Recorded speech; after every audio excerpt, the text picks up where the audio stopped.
Ladies and gentlemen, season 4 is back here in Week Team Store Competitive Series. My name is Chief Cass, my partner in crime day, Mr. CDAPS. Welcome to the party. Yeah, I'm definitely really excited whenever I see that VT, that video transition. It gets the blood flowing, and I'm looking really excited for our game coming up because we've got two teams that are confirmed for playoffs fighting for that oh so precious seeding. We've got PRYDE, and we've got the former Redux Rising roster known as PHROGCHAMP. I love that name, but you're talking about two teams that are guaranteed in postseason. So what does that mean? Are we going to see teams bring out their full try-hard panty strategies? They're going to be balls to the wall trying to bring out the best and most unique strategies? Or are they going to be, dare I say it, G2izing this game and saving strategies? You know, just that entire thought process of saving strats just hurts whenever you think if you're a G2 fan, you're whatever, and when it doesn't work, it's just getting a taste of your own medicine to a certain extent. If we look down at the bottom of our screen now, we can see that pretty much the community poll does match up, not quite to the full favor of what the rest of the casters and analysts have said. 58 to 40% with a little bit of draws thrown in there is pretty representative. More people going on the PRYDE side as opposed to PHROGCHAMP. Both Pond and Crow sitting on the tie is actually a pretty decent place to be, because we've seen how games can turn out as ties, just like yesterday with it was still Redux Rising again as they're playing back to back. So maybe they just like to tie games. Now, all of those votes that we had as staff members are from the original iteration of Pride. There are two members that have been added to this roster from a disbanded team in our league, but we won't highlight those players' names of yet. We'll keep them secret if you're off Twitter. But talking about our standings, you can see our two teams doing battle today are stuck smack dab in the middle. They're going to be fighting to try to usurp control of that fourth place spot. And just a reminder, two teams at the bottom of the leaderboard, Synthetic and Hostile Action, have also recently disbanded. Yeah, really upsetting to see more teams go, but at the end of the day, they were locked out of playoffs and there wasn't really much that they were fighting for. They're just going to kind of fall back, lick their wounds, and try to build a new roster for the upcoming Season 5, which quals are open, by the way. All of you sitting in chat, all of you watching back the VOD, whatever, assemble your teams and get on in here, because Season 5 is definitely shaping up to be insanely pleasurable to watch. But even more so will be both of our games today. We have quite a few bangers, but the first one being PRYDE and PHROGCHAMP. If we look at the rosters right here, we can meet the players you've got on the side of PRYDE: Oni, Sam, Dylan, Salt, and Crafty. Those two names at the bottom on the blue side, Salt and Crafty, are from the ashes of the synthetic roster, and they were pretty good. They were definitely on the higher end of that team, and replacing Rizzer and somebody else. It's blanking on my mind from the old PRYDE roster. Hopefully they're going to be attempting to. It was Mac, is what I've been told by our producer, because I'm having a blank right here, but it was Mac and Rizzer departing, and hopefully Salt and Crafty will try to fill those shoes left behind. And on their opponent's side, Trix, Mouse, Stole, Miracle, and Cosmic. Now, this roster did play a few days ago back on Wednesday, and this is going to put PRYDE in a phenomenal position to realize how the X Redux Rising roster is going to be playing and create counter strategies on the fly, because there are just more than two new members of PRYDE. They've brought on an additional support staff member. It's EJ now joining the coaching staff for PRYDE as an additional coach as well as analyst. So that means the support staff as well as the 5-man team for PRYDE is absolutely stacked. And we've seen throughout the previous 9 weeks that teams that have strong support staff are able to have miraculous comebacks in games, as well as break down some of the heaviest hitters we have in this league.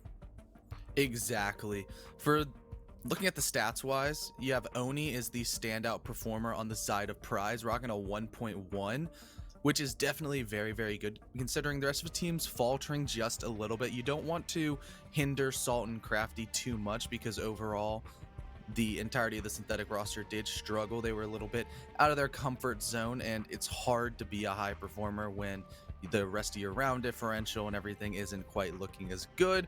On the side of PHROGCHAMP, you're looking at Trix, Mouse, and Stole. They're not bad, by any stretch of the imagination. Stoll does get a lot of frags, but still has a negative split. But when you're still above that like 0.9 section, you're getting real close to having a positive impact. And pretty much all these players are falling into that limbo system of a kill here, a kill there, maybe one good game can push you over that 1.0 threshold. And essentially all these players are going to be ones to watch, considering now that we have our map bans through, no Consulate, no Oregon, then no Clubhouse, Coastline, or Theme Park, means that we're gonna have Kafe and Villa, two maps that both of these teams should be insanely comfortable on, therefore letting a lot of people just feel like they know what they're doing, and maybe we'll see some new stars shine. And I've seen Pride have some of the best series of their lives on Villa. And allowing that map through is a little concerning to me. Now, we see the coastline ban being removed by X Redux Rising. And like I said, Villa is just such a strong map. And sure, Pride is that rank style of team where they want to get these big, grandiose, flashy plays. They're going to be in your face. They're going to be swinging you. And Coastline does have that level of strategy. And you can also argue, if you're a fan of PHROGCHAMP, since Pride is a new roster, they might want to go to a map that has less strategy. But if we take the legacy and the coaching staff of Pride, Villa has to be an instant remove. So we're going to have to see how that map ends up panning out. Yeah, exactly. It's Pride's map choice after all, so they will have to start on the attack, but that typically has been where they have impressed me because their horizontal clears have been insanely impactful. The main thing that comes to my mind was how great Rizzer was on that suppressed M762 Yep. Zofia, but Rizzer is not on the new roster. It's Salt and Crafty. We're going to have to try to mantle up that fragging capability, and I am definitely intrigued to see how that map is going to work out, especially because it is map number 2. You know, typically players will be a little bit more warmed up. They'll be hitting their shots. They'll really have felt out how the other teams are going to have played, making their little bit of adjustments and seeing exactly what's going to be going forward. But then we go to Kafe, and dare I say it, the X Redux Rising squad, they like to play aggressive, to say the least. They don't necessarily do the most structured play style, and when you have a map such as Kafe, where pretty much every single window is facing towards a spawn, there's a lot of potential for spawn peeking, and that's what I think is going to be a lot on the side of PHROGCHAMP.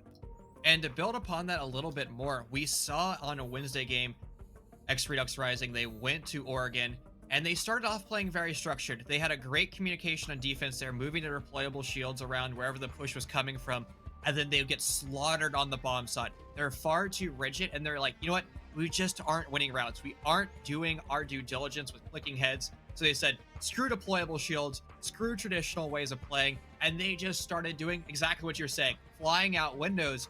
And on Kafe, there are a few windows that you as a defender can fly out on, right? You throw the Valkyrie camera somewhere out in the grapes, and then you're just waiting on your camera for somebody to come through, and then full send yeet. Exactly. I mean, Valkyrie would be an insanely viable ban coming up on Kafe. Arguably, Kafe and Consulate, those are the maps that you really think, yeah, we don't want to see a Valkyrie because, like you mentioned, having people fly out of windows over and over and over again isn't fun because you can just be sitting here trying to clear piano and you just throw your drone up there and like, okay, I am safe here. Then all of a sudden, MPX to the face as somebody's hitting a phase clip montage, hitting a 360 no scope as they're falling from the side. But we do have confirmation that the R's are in chat. We're going to be sending it over to the feed, and no more speculating about the bans because the ban Vesa will be coming up shortly. Now, we always know Thatcher is going to be the default ban, but who is going to be joining him in the rubbish bin for map number 1? Sometimes we've seen some Capital plays to deny that pixel pressure. However, since Utility Consumption Simulator has gone away recently because we're in a brand new meta, we might see Capital be a viable operator not for the ban phase, and we might be seeing a hard breach of some sort, whether or not it's the Maverick or the Ace. Yeah, I mean, a lot of teams do like to ban the ace because ranged hard breach is just so good, and combine that with those smoke canisters that can obtrude vision and just allow for your executes mainly on the third floor bomb site that a lot of defensive teams really prefer over the kitchen. It is a very strong stand, and just like that, it feels like PHROGCHAMP is listening in the studio booth. They already understand why Ace needed to go goodbye, but that does leave up your Habana. So for hatches mainly on the first floor attacking bomb site, she will be prevalent, as well as that happy now with massive amount of utility that it becomes even more powerful because of the hit to the power of Wamai. But now we'll also see Mira go down pretty default, and most likely we're going to see a Valkyrie ban. That would be my prediction, but Malusi would also be viable. Now, we've also seen Maestro fill that role, but no, it's the utility consumption simulator being removed again. Well, sure, he doesn't have a deployable shield, but there have been some rosters get pretty cunning utilizing those impact grenades to trick walls in different fashion. One of those ways is the piano wall. I believe it is north centered, and a lot of attackers are throwing Selma charges or thermite charges on that bar back wall. So if you have defender hiding over by C1 or Heaven, you can lob one of the most gnarly impact grenades from all the way downtown, but you still destroy the hard breach gadgetry on that wall. So Wamai was one of those operators tasked with that. However, we're not going to even see that today, at least from our favorite Wamai. Yeah, Wamai is still nice in the fact that from a pure burn utility, if he's left to sit in an area, he will still take away more throwable gadgets in a quicker amount of time Attackers than need to Ye. locate and defuse as many bombs as they can. Major theoretically get unlimited time out. If you have a well-structured team, you're going to be throwing them all in at once because you have 2 or 3 people with flash grenades. That's sort of been the backpocket utility in comfort of most attackers, particularly with the line that Mouse as well as Soul and Miracle all have those throwable utilities. Blue could be fair, that's one but most likely there's Left. Bomb located by attackers. go. 5 seconds to insertion. Now you can see the attackers of PHROGCHAMP have established drones on the west side of the map, 2 of them over here by the Big Bakery. This is screaming it is going to be a linear take, taking control of Big Bakery as quickly as possible, and then doing a linear execute, trying to remove as many of those defenders as possible on the bomb site. Now this can work out very well for PRYDE if they've done their homework upstairs on that gears as well as train side of the map, making pre-made murder holes to actively deny entry into their bomb site as well as the Big Bakery. But we're gonna have to see if the attackers elect for that traditional clear of the hybrid style from Big Bakery as well as upstairs, 2nd and 3rd floor. Yeah, what they're going straight in for the horizontal push and grab. They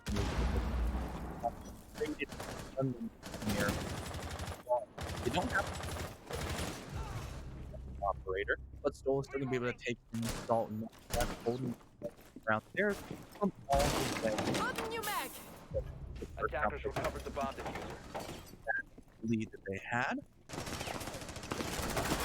The damage is still being done on this top floor. Everybody seems to be doing battle here, but remember, the bomb site is still down below. Sam is gonna hold and die here on this grave. He's gonna call for his reinforcements. Oni, with a quick shake of his mouse, knows that he just saved Sam's life.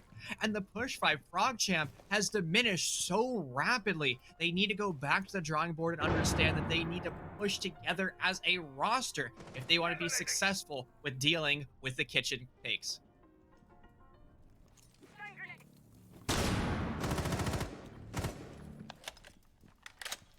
And it seems like we're having some type of technical problems today, so we're just going to be stuck with the Chief Cast for the time. And it seems it's a full-on push through Kitchen Prep as PHROGCHAMP is trying to redeem themselves on the failed roam clear of that top floor, but they have to find more kills. They don't have enough utility to really be successful. Only 20% of their drone economy left. That can be brutal when it comes to the final execute, and you have to win your gunfights. Sam has been winning every single scenario he finds himself in. A multi-angle crossfire is going to get diminished by Miracle, but it hasn't been fully degraded because there's still some semblance of off-site pressure. Miracle trying to be as stealthy working his way into the kitchen service, but the Wub Wubs is giving himself away. It seems like everybody from Pride is completely relocated and relocated looking the wrong direction. Now it's Miracle's turn. He's in a position to save his team, but he doesn't hear the rotation of Oni on through, landing in the middle of the bomb sign. It's purely in vain as it's a mistake from Miracle. A valiant effort to bring back his roster from the brink of death, but it was all in vain as he ends up losing the round, but nonetheless, a strong showing at that. Now, with the kitchen bomb site being the first round win for Prime, they're going to have to bring out another bomb site, and that will be the bar cocktail side. Now, we are talking a little bit about ways to hold this. Mirror Windows can be incredibly impactful, but since she is currently one of those bans, you have to get very creative with how you hold it. And, well, deployable shields are a pseudo mirror window since they have those slats. And more importantly, you could have a defender hiding behind that, shucking utility. Defenders, protect your bombs from being defused by I attackers. think my partner in crime has returned. C-Daps, have you blessed us with your presence again? Oh, and he hasn't yet returned. I thought I heard him join, but he hasn't come back. But you can see that PHROGCHAMP, they've started to put some drones downstairs on the first floor. There's particularly that Twitch drone, as well as the utility from Pride setting up in their traditional fashion. Now, only one deployable shield is being brought out. That's going to be Dylan on that smoke. It's going to be relegated in the pixel position, and you couple that with at least some of the ADSs that Sam has, and that's going to be a very strong Apex position. But if we look at how rosters have been holding this bomb site, they've kind of gone away from the traditional pixel holds and gone for more of a nitro cell denial, very similar to how you'd hold some of the bomb sites on Villa, where you make pre-made murder holes on the west side of Piano looking towards the shops. And when you hear somebody entering in shops, whether it's from a Malusi or any type of information device, you can send your nitro cell all the way up with the goal of eliminating as many of those soft attacker targets as possible. A quick execute so far by PHROGCHAMP as they put a lot of their units on the west side actively dealing with Pixel. And that is a great start, but you need to have boots on the ground in the first 2 minutes and 20 seconds of a round and have that utility burn start to come on through. There's still plenty of defender utility alive and active, and also PHROGCHAMP really hasn't done enough to sending drones down range. You can tell by Sam's position all the way over in the west side of Piano as he gets very aggressive, finding the first impact in this round. Stoll, who has the 2 frag grenades that Iana drone, is a great way of increasing the overall economy for the attackers. A preset nitro cell is enough to remove mouse. Those Twitch drones no longer factor, and all of that soft utility that Pride has in their back pocket will be here to stay. As we approach 90 seconds, the attackers need to resynchronize and begin to push together amongst themselves, talking and utilizing all of their assets they have. But they have to also be very careful of the flank from Salt coming up these red stairs. You can see that Bowden has been alerted that there's some type of pressure looming very close by. His sixth sense is working out perfectly, but he needs to start to click heads, pulling the trigger of his primary AR instead of utilizing that sixth sense. Bullets whizzing between both of these rosters, just trying to feel each other out, take a deep breath before the chaos begins. Utility from Dylan, those smoke toxic babes goes down range, but it's all a pure ploy as Rogley's gonna drop. He was one of the ones tasked with dealing with those smoke grenades, and now it's Miracle sending it down towards the east on a brilliantly tight angle towards the B bomb site. He's calling for reinforcements of Bowden, who's gonna facilitate that engagement, but it's not gonna be enough. Pride knows all they need to do is waste as much time as possible. They don't need to stand up and act like jack-in-the-boxes being aggressive. And it looks like PHROGCHAMP might actually be doing a full rotation, try to do a 180-degree crossfire before the last seconds. Miracle was working his way down those red stairs, but he will no longer be doing that. Bowden walks his way in through the shops, finding a quick headshot on Crafty, the IGL of Pride, and now it's on Oni on the U-bar, getting plenty of red pings. He knows the X2's coming out. There's a nitro cell to answer it back. It's going to find its target. Now just a 1v3 with Dylan and shotgun in hand, and there we go. Pride able to win another round in a row. A strong fashion for Pride. They're starting to heat up. And you can tell PHROGCHAMP just has a few communication errors They're just not synchronizing enough. Now, we've seen some rosters bring out the tertiary bomb site first, which is usually reading and feeding because it's a good litmus test and determining how the attacker is going to be. But it seems like Pride is going to go for more of a traditional rotation through the bomb sites. Yeah, I think I'm back. Hopefully, I'm no longer robot CDAPS because I don't know what the issue was. I did my internet speed test and everything looked good, but you know, is it still bad? Okay, so we're all good. But now we are going to see the tertiary bomb site like you just mentioned. Thank you, Chief, as well, for doing the solo cast, a Retro 2. Attackers To need to locate and defuse as and many it did bombs as they can. everything. Now just the overall way you set up with that last time. And it seems like my partner in crime has DC'd another time. So we're going to have to see if this is just a systemic problem or what is going on today. Attackers I have know it's a located Friday, Friday the 8th, but today I think CDAPS's internet is just having a Monday where it just woke up on the wrong side of the bed. He was all nice, comfortable, taking his nap, and apparently his modem didn't want to wake up at all. So we're going to keep rolling on through, plugging and chugging like the good old days of casting where you're solo by yourself observing.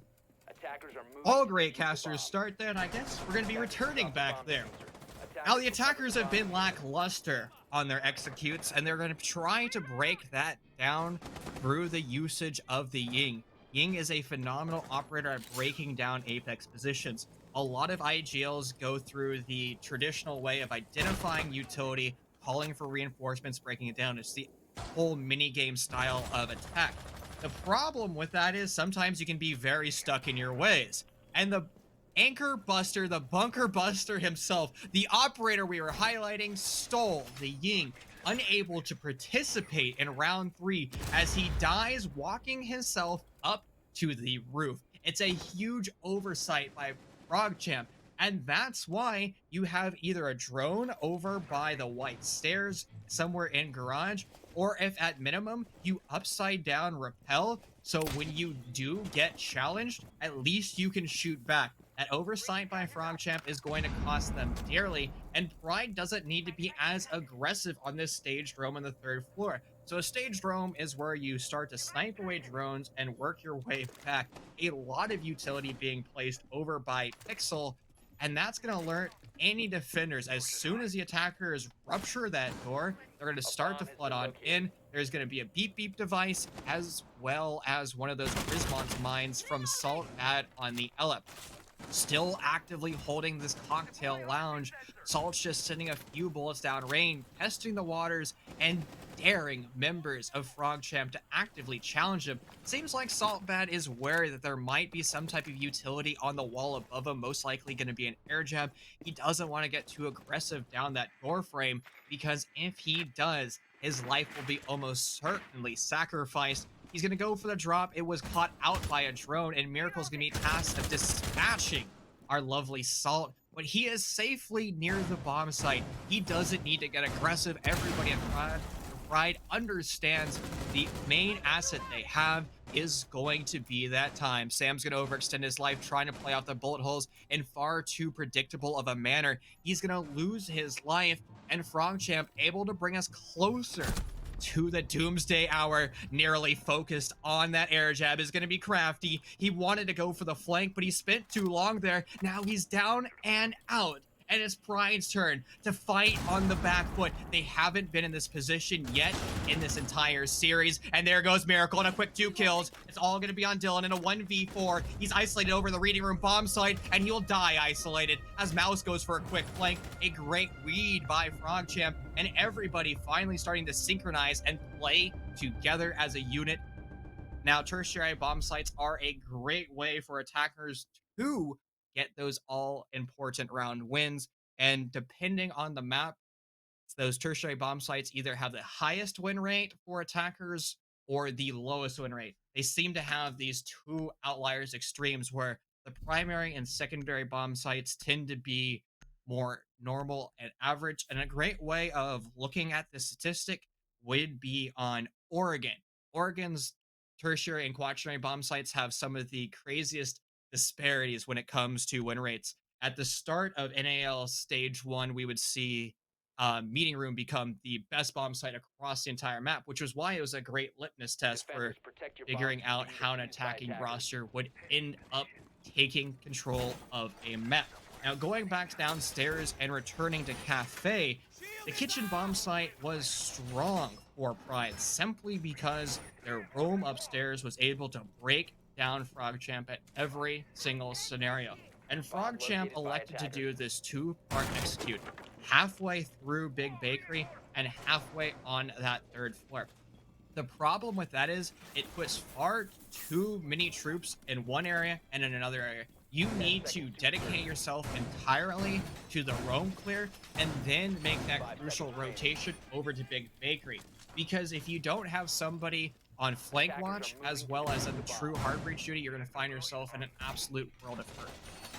Yeah, hopefully it should be the final time I come back in. Sometimes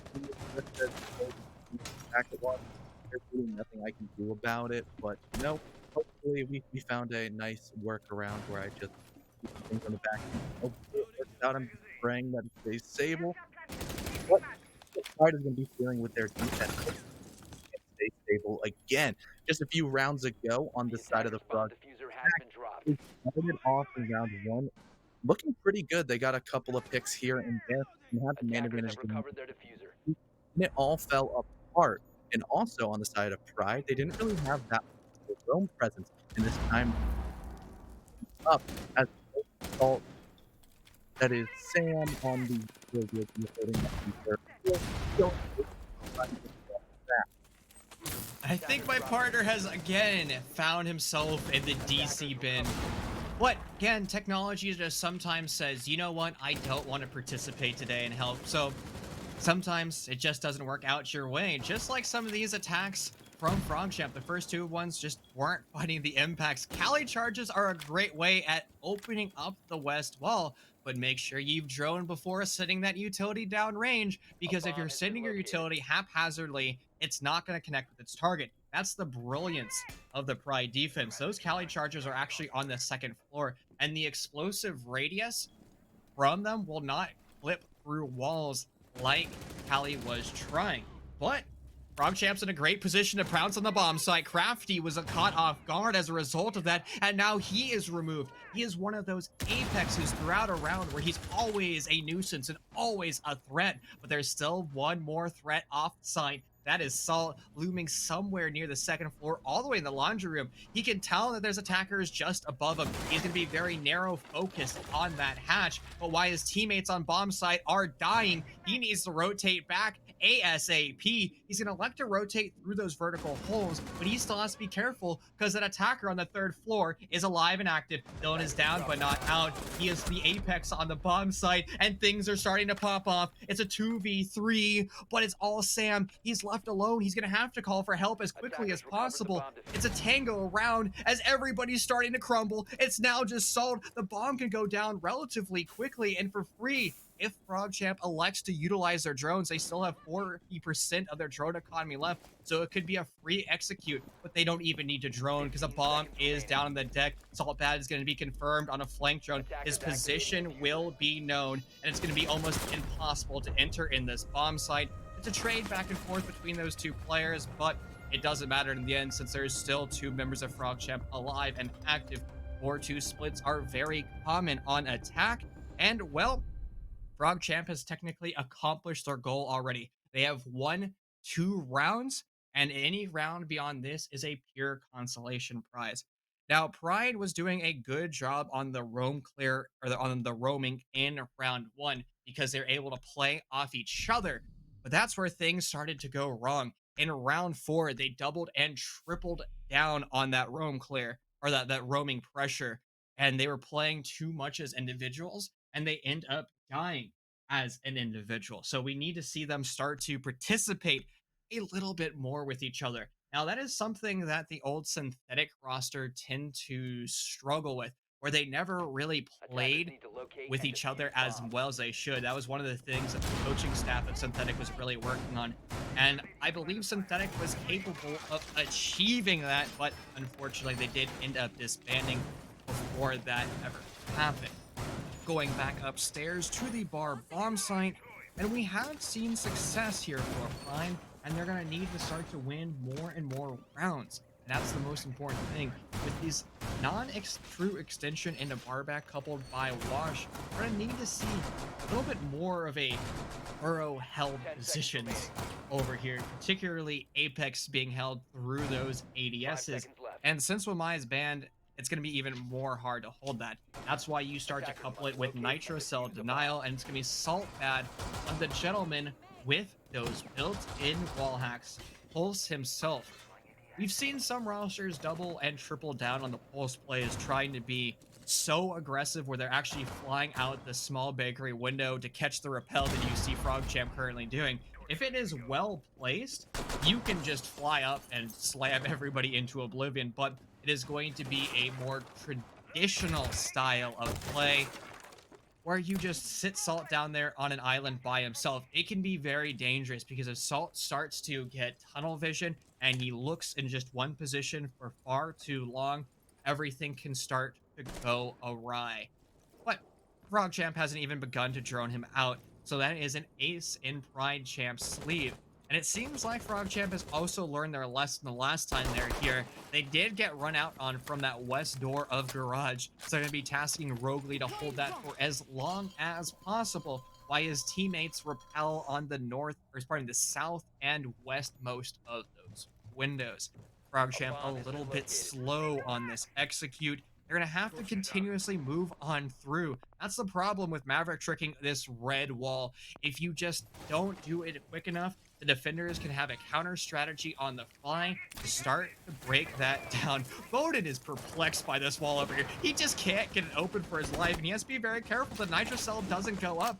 Salt hasn't even primed it yet. He is waiting for potential pressure coming down the red stairs. Lucky for him, he wasn't on his cardiac sensor because that pressure did end up coming. And PHROGCHAMP is unaware that there is a shark underneath them, but as the stole opens the top hatch, Salt's position will now be pressured, and 100 AoE crossfires, one from an elevated position, actually both of them from elevated positions, on the red stairs as well as a hatch. Dylan's in a very rough place, stuck on the ground, shotgun in hand. He still has toxic babes to smoke away and deny entry into this pixel white door.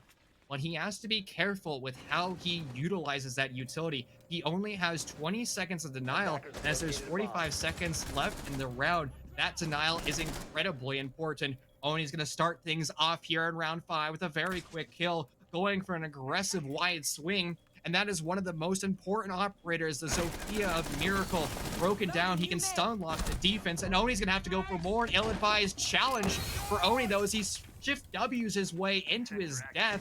A good attempt from PHROGCHAMP to regain control of this round, but as more and more members of PHROGCHAMP begins to call, it's all just on Bowden, and an impossible straight in a 1v3 since Kraft is down, looking every possible angle, unable to land the shots, shot from everywhere, and eventually brought down. Another strong round by Pride. The back and forth between these two teams are looking great, but I think I have a new partner in crime. Crow, are you here? What's up?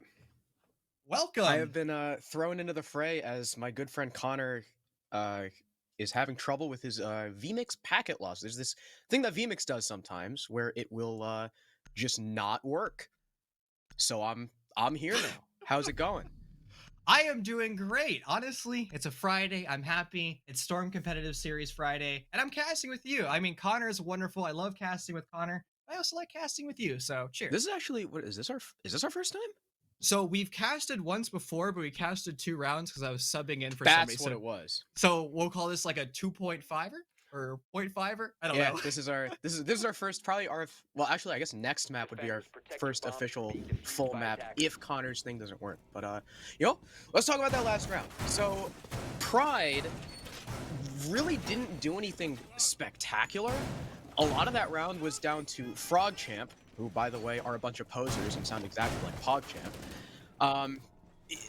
They took way too long in piano, right? Like, they took cigar control, they took piano control, and then they were like, oh, there's a pulse below. Opened the hatch and just did nothing. They stalled out. That was huge for the defense. Not only could that pulse just kind of remain downstairs for free and get all that info for his team, but PHROGCHAMP just didn't know what to do. And by then, you know, when push came to shove, the fact that Oni was able to sprint up long bar, kill a guy in piano through the bar wall, and get away with it, despite how much cigar presence there was from the attack, was already extremely surprising. Sure, Oni got caught out, but there was enough crossfires from his team, namely Crafty and Dylan on the Maestro and the Smoke respectively, that there was just no time. There were no picks on site for PHROGCHAMP other than onto the Malusi that was traded out. And PHROGCHAMP, that stall at piano really hurt them. Now it's going to be on PHROGCHAMP to try to keep as much of a rapid pace as possible, breaking down the utility in Bakery. In round 1, their linear take did not work out at all for them, but the last time we were here in round 4, it worked out perfectly. So we're gonna have to see if they're able to find the optimal way of taking this map. They were struggling with getting those opening duels, but as I say that, the opening duel will go in favor of PHROGCHAMP, but the most important operator on the attack for PHROGCHAMP has lost his life. That is going to be Bowden on the Maverick, the sole hard breacher and the operator tasked with opening the west wall. Yeah, like you said, the Maverick being down is the most important operator on this attack. A bomb has been located. But that's small victories at this point. But Crafty is gonna wide swing stole his wide swing, just walks into prep for free, so that's an excellent kill for him. He's now, so you don't really need much of a breach if you're able to just walk through prep for free. Dylan is unfortunately gonna whip his smoke grenade as the Kali is kind of cutting off the rotation into like through carpet hole. He has that hole open from small bake. He's got to worry about Oni though pressuring up, and a fight close range against a Kali not typically going to go his way, but he lands a reactionary shot anyway. Unfortunately, on the cleanup, Stoll will find Dylan, and inside of sight he'll get another one. PHROGCHAMP with round number 6, they took out the Maverick, but they were able to walk into prep for free, so that was pretty much a moot point. I mean, the best way of winning a round is to be an attacker in the bomb site, just hanging out and sniping defenders as they walk back to their bomb site. It looked like PRYDE had turned their headsets off, ripped them off their heads, and stopped communicating. They just didn't know that their bomb site was breached, and when players were dying from that breach, they were even more perplexed. I guess I probably shouldn't use the word breach, because PHROGCHAMP didn't do any breaching. They just saw an open door, they didn't bother knocking, and they just try to stealthily walk on through, and then their guns go ablaze. Phenomenal showing. Now, apparently this map has gone, instead of that traditional 4-2 split, towards a 3-3, but bro, what do you think about that idea? You know, 4-2 splits obviously is what we're used to. Yeah. But Kafe, I know in particular, there are a lot of teams that prefer attacking Kafe to defending it. I know a very, very, very famous example of that was Thunder Logic. I don't know if PRYDE, or if, I don't know if PHROGCHAMP is one of those teams, because PHROGCHAMP is just kind of a pug stack. I remember this was actually the map they beat Project Neo on, if I'm not mistaken. I think JJ's in Twitch chat, so JJ will be sure, I know he'll be sure to correct me, whether I ask him to or not. But PHROGCHAMP have been a decent Kafe team in the past, and plus, with the new meta, with how aggressive it's been, you don't have to just wade through utility for 2 minutes before you make your execute. It's a lot more loose, and it can favor the attackers depending on how you're playing it, and especially with, I mean, let's be fair, that last round should have been a 4-2 just because they took the Maverick off first. The fact that Stoll was able to walk through prep and kill 3 people was the tide shifter. So I think realistically this should probably be a 4-2, but the fact that it's 3-3 with the new update is not strange at all. Yeah, and if we're talking about aggressive teams, I would say PRYDE is a little bit more aggressive than PHROGCHAMP. There goes the Nitrocell. I think it found its target. No, it has downed Oni, and it seems like Salt has found himself in an awkward predicament, buried 6 feet under. A quick execute by PHROGCHAMP, and they eviscerated Salt so hard, he has left the entire universe. Wait, was that East Repel? I don't know. He literally disappeared. Wait, where is he? I don't know where he went. Oh, he died over Oh. on the dining room window. That's a big yikes. Yeah, I mean, Pride ran out from that darn west garage door a few rounds ago, and then they forget that door exists. A little bit perplexing. Hmm. Unfortunate for Salt. Especially, I just talked about kind of the utility meta and how it's been softened a little bit. But with the way they're playing it, Ash is a very important operator. Now, Mouse will follow.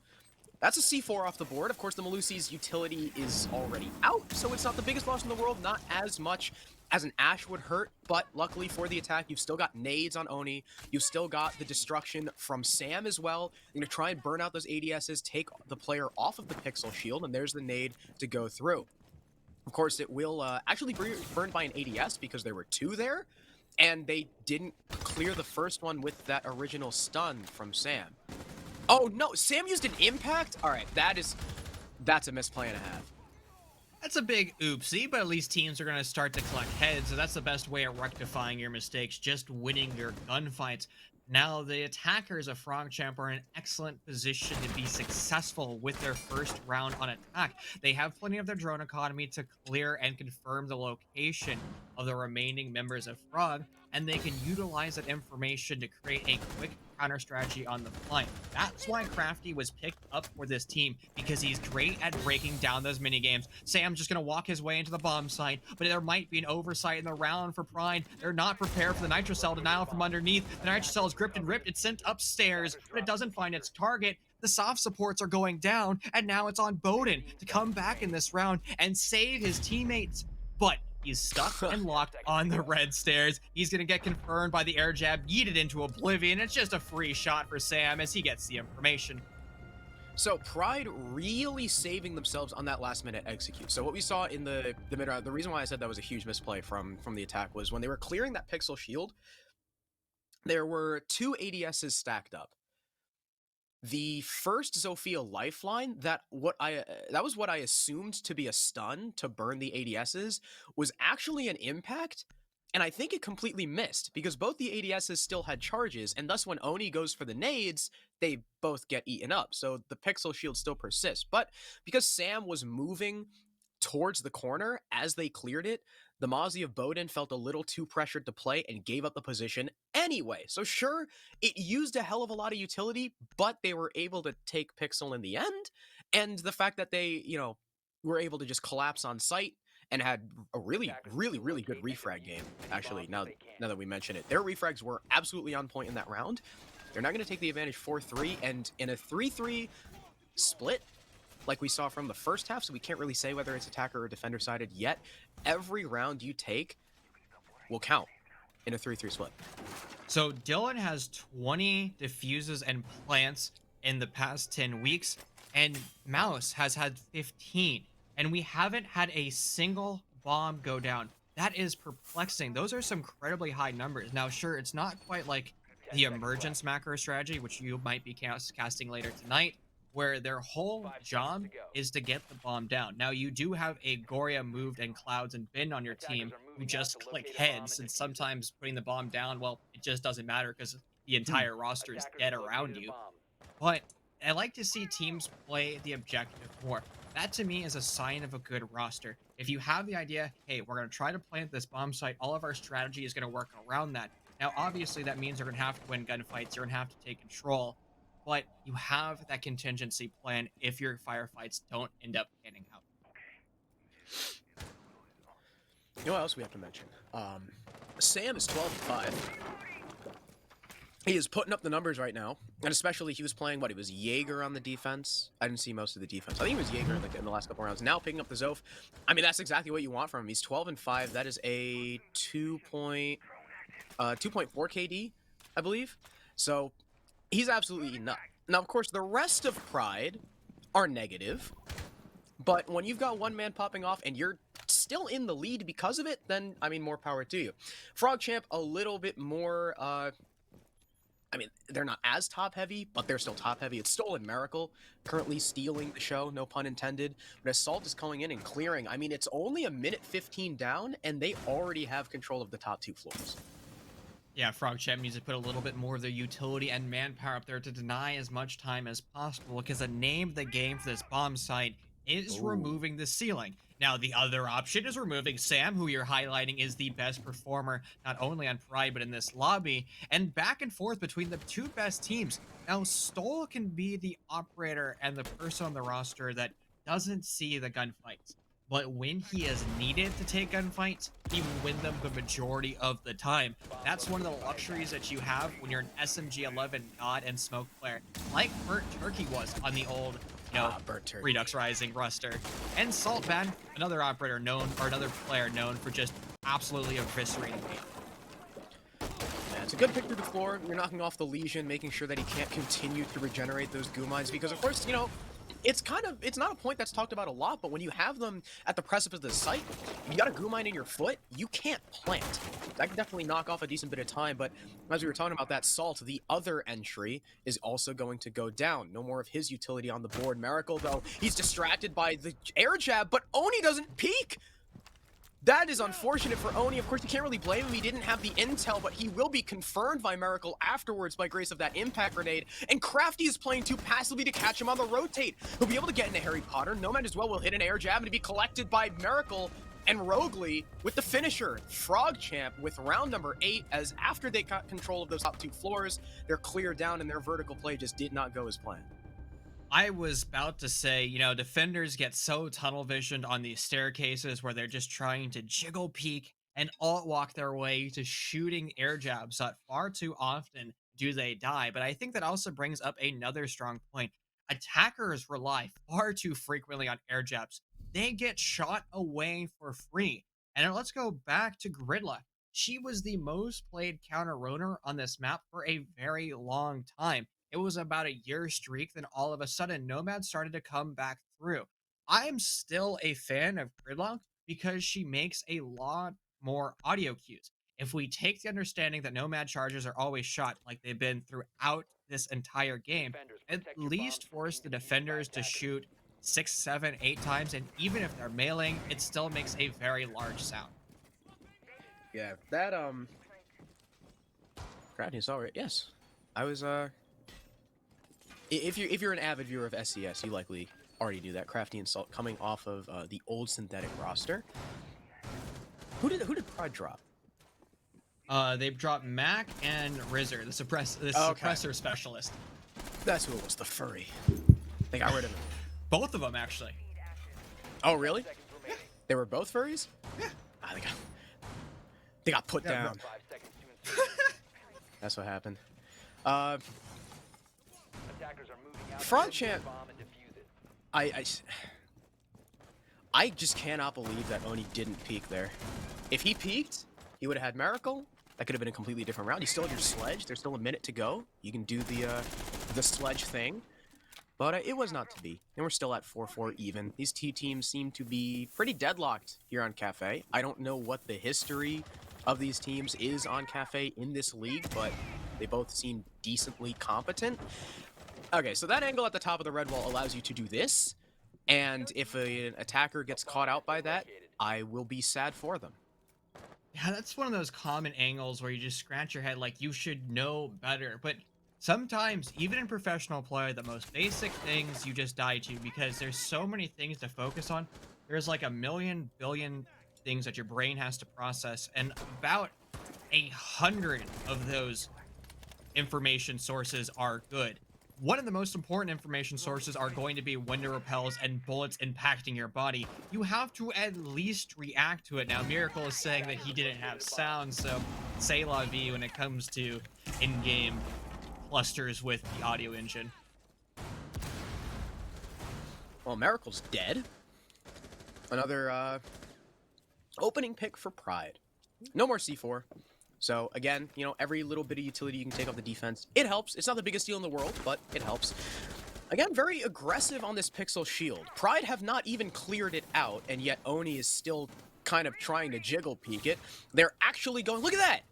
That is what we like to call adaptation. Adjustment. They're going to actually burn the ADSs before they go for the destruction of the shield, and then Aid will not only clear the shield, but just do a little bit of chip damage to Stoll. So now they do have the Pixel position, and they're able to do it with less utility than they did last time. Utility being sent towards a bar back wall. This is all designed to create lines of sight and New cut Hibana change. down the rotations of the defenders over by pallets. And you are right, those X-Cairo pellet changes are so delicious. They've made the game a little bit more fresh. And a great old angle coming back to bite Crafty. The IGL needs to be well versed in how maps are set up and how defenders are set up. That's going to stem from that drone economy, and more members of Pride are going to start to fall. They're trying to leave the west side of Piano, and they will be leaving. Put in body bags. It's now Salt turn. He was brought in this roster to gun. He's going to do that. He still has to find more, as it's a 2-3 in favor of the defenders. Dylan has a position to go for the plant if he wanted to, with the primary entry is the one with the diffuser, and they're already on the other side of the map. Dylan's going off. The diffuser now surrendered. It's going to go down to blows. Jab crosses for the attackers. It's going to be impossible to land, as everybody from PHROGCHAMP is just ducking and weaving their way around those bullets. They're going to be playing it safe. They're going to be passive, and PHROGCHAMP able to win round 9 purely based off Father Time. Wow, well played there at the end from PHROGCHAMP. They lost the opening pick and they lost Pixel decently early, but stole the big man of that round, being able to retake Pixel. That tends to be a pretty difficult task when the attackers have full control of Piano and Cigar, but he was able to get 2 picks off of it before getting traded out, especially after, who was that? Was that Mouse that got the long angle all the way from Cocktail through the wall into Cigar? That was a beautiful shot. So now you've actually taken the man advantage because of those 2 plays. It's 3-2, just like you said. And sure, Dylan's able to get 1, but Salt with the diffuser decides he's going to sprint into Piano. And the holes that Hibana made, you know, as a famous caster once said, well, they work both ways. When you're shift Wing into Piano like that, you got to expect it to get your head taken off. And there you go, diffuser's dropping inside. Sure, Dylan has pushed his way all up towards the long bar. Like you said, the defenders just kind of dodging and weaving, knowing that they don't have to peek. They can play the time. There's only 5 seconds left. And beautiful stuff from the defense. They now regain their lead 5-4. So Crow, I have a hypothesis. I think attackers are dying far more often to shift W sprinting than I've ever seen. I believe it is the new changes in the meta. Now, if we talk about utility consumption simulator, that was very slow, methodical, and the attackers had to clear every single mini game. And if mini games weren't cleared, well, they would then just sprint into the bomb site. But even if they did all of their homework clearing those mini games, they would have the opportunity to get kills, and they could probably work their way into the bomb site as a cohesive unit. But now that we're in a more aggressive meta, I think we're just going to see attackers kind of get caught up, and again, tunnel vision in their freedom that they have, and as a result, shift Wing is just going to be the new norm to die. Yeah, shift W, I mean, not even just with this meta. I feel like throughout casting, at least T3, like, shift W is the most common, like, little minor mistake that people die because of. Just sprinting, when they really shouldn't be. I mean, there was a... who said it? I forgot who said it. A famous, like, player or coach said it. Where they said, you know, once you're in the building, 90% of the time, you should not be sprinting. Period. Always act like there's going to be a gun up around the next corner. And people don't follow that rule, and they're just constantly sprinting into people and dying. I mean, even during Utility Simulator, like, when the time was going down, if someone was trying to, like, rush a shield or have to push the site, we would see so many people just get caught out by sprinting, even on the defense. Defenders trying to get away from, like, a roam position or trying to rotate around will just sprint into people. And people don't follow the cardinal rule, and it costs them. Just rip your shift key out. You don't need it anymore. Just remove it, honestly. And the key, if the key cap is just too enticing, you can hit the little switch stub, and that would be good enough for you. Well, here comes the round starting to pop off. We totally forgot. It doesn't matter. You don't need a shift W to win gunfights. You just need mouse 1 and 2. And members of PHROGCHAMP are going to be playing off that perfectly. They're going to be holding the white stairs as well as pallets for as long as possible. They want to waste time, and it seems like they also want to waste members of Pride who just were too caught up in the action, and more members of the blue Pride roster have found themselves buried, tucked in bed nice and neatly. That is a very default angle from below by Bowden, especially after the Mozzie of Miracle playing on White Stairs was able to collect 2. Now it's just Oni. He's got a commando. He's going to get the first kill. High DPS on that weapon. Puts Bowden down easy. Still got to pick up Diffuser. There's no one else really playing those holes, but he's only got 35 seconds to work with. He's got 3 bodies to find. Now, sure, Rogley and Stoll are around half HP, very susceptible to the, what is it, like 45 damage a shot or something from the barrel of the Commando. But Stoll starts to creep up the red stairs. There's no flank watch, so he'll remain unabated, but that's a nice swing from Oni. Must have had a flank drone or some kind of intel. His time is low. 15 seconds left, and he'll make his stock inside the laundry hatch. He'll drop down, no one challenging him just yet, but fortunately, misses the reactionary shot on Oni. Or sorry, onto Rogley. Too many O names. And PHROGCHAMP will take yet another round. So when you're attacking roster executing onto reading room, this is a very difficult bomb site because you have to clear 2 stories, not at the same time, but they need to basically be one entire storybook. Where as soon as you end the chapter of the upstairs clear, well, you immediately open chapter 2, which is the reading room execute. And that is dealing with every single one of those mini games. And I was very complimentary of Crafty early on for breaking that down. However, in that round, he failed to truly identify those mini games. It's breaking down the operators over on the cocktail bomb site and creating a strategy to deal with that. Whether or not it's one of the more abnormal ways of dealing with the pressure from the white window or an east repel, you have to have utility and operators going down range in a quick manner, because if you allow the defenders to sit there for more than 2 minutes, you're going to find yourself petrified when you actually go for your execute. Yeah, that combined with the rush down pallets from the attack with no intel. Yep. I mean, they were able to trade out Mouse, but Miracle was very nearby. I mean, that is default. You have to expect if someone's playing pallets, they've likely got support from the stairs. Because, right, it's usually kind of like a 3-2 split. One cocktail, 1 pallets, 1 white stairs, and the other 2 kind of like on reading or insight, like maybe kind of by laundry, wherever. So Miracle was able to just pop up, take out 1, and deny the refrag from Dylan. At that point, I mean, you are so down bad if you're the attackers. And just to add insult to injury, who was it? Stoll, I believe, got a kill through the floor from a very default angle that you'll see opened pretty much every time someone defends reading. So PRYDE now heavily on the back foot. As you can see by the score, it's 6-4 PHROGCHAMP. They are 1 point away from taking this map and taking the full 3 points. They, you know, don't really need it. Both these teams are in the top 6, and I think both are confirmed for playoffs, if I'm not mistaken. Correct, so, they are. Not a big deal for either team if this goes to OT, but BO2 is going to immediately slam Salt. Now, at least the Maverick wasn't the first casualty. LFG. PHROGCHAMP trying to utilize that reverse Uno card, but instead it's going to be the primary entry. Now, that is a great operator to have on attack, because he's the operator that's going to destroy those Malusi Wubwubs. But with him off the board, you're going to have to rely on the fragmentation grenades of Oni as well as the impact grenades of Sam.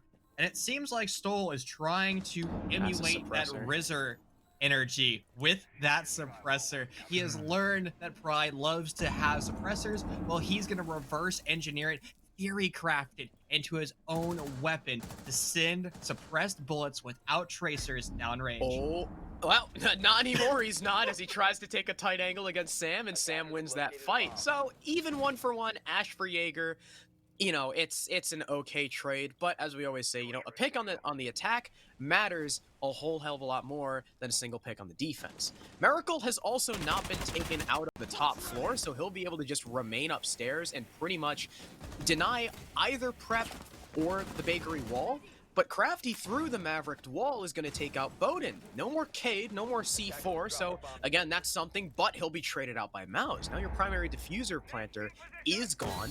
Sam is upstairs with barely any HP trying to solo clear. He's going to, for now, at least avoid Miracle, but there's a shotgun right in his face. Easy kill for Rogley, and he'll help Mozzie upstairs and keep these attackers from being able to push into the site just by using those floor holes. Mouse is going to get too aggressive. He should have tried to play the clock better. They had the man advantage, but nonetheless, the back and forth between those players have costed PRYDE a lot of their man count. Now, Dylan has control of the bomb site, with the diffuser surrendered over by Small Bakery. He's going to have to fight the 2 remaining members of PHROGCHAMP trying to isolate this down. They have some very long cross angles, but the ACOG will be a better gun. Attacker weapons are designed for long range. Now with the diffuser in the back pocket, he can start to go for the plan. He's going to utilize those air jabs as a pre-warning device. Misses shots. He's going to have to go for the frag. He pushes on through. Dylan is better. The members of X Redux Rising are caught off guard. A brilliant play by Dylan. In absolutely no world should Dylan have won that. PHROGCHAMP. All right, so if we start from the top, PHROGCHAMP get the opening pick onto Ash, they trade out Jaeger. Sure, all well and good. Crafty gets a pick on his site, and he gets traded. Sure, 3v3. Time, though, is ticking down, which always works in favor of the defense. Sam rotates upstairs. I don't know why, but he does, with 1 HP, gets killed on the stairs by Rogley. Now, he and Miracle can group up on the top floor and play for a trade. One more man downstairs. Oni, I believe, is able to take out Mouse, and there's a refrag from Rogley. Great job. Rogley and Miracle now. They know Dylan has to push the site. Duh, of course. You know, he's able to pick up the diffuser. In my mind, the big misplay in that round is after Miracle and Rogley get it down to a 2v1, in which they can hold a crossfire, play for a trade pretty handedly, especially against the ARX that only has 20 bullets in the mag, and you can play a close angle with that shotgun. They don't play for diffuser. They wait up red. And because they have no info operators in sight, don't forget, Bowden was not Maestro last round, he was Cade. Unless they had a Mozzie drone somewhere in sight, which is not a guarantee, just by the way his gadget works, you can't be playing for that upstairs control. You have no intel. Those floor holes, if they don't already exist, are going to be so unreliable. But Rogley and Miracle play passive that allows Dylan to pick up the diffuser. Now, of course, Dylan, when he walks in a site like that, should not have been able to kill one and flick around to the other. But that, at that point, was just Dylan being better and PHROGCHAMP being caught with their pants down.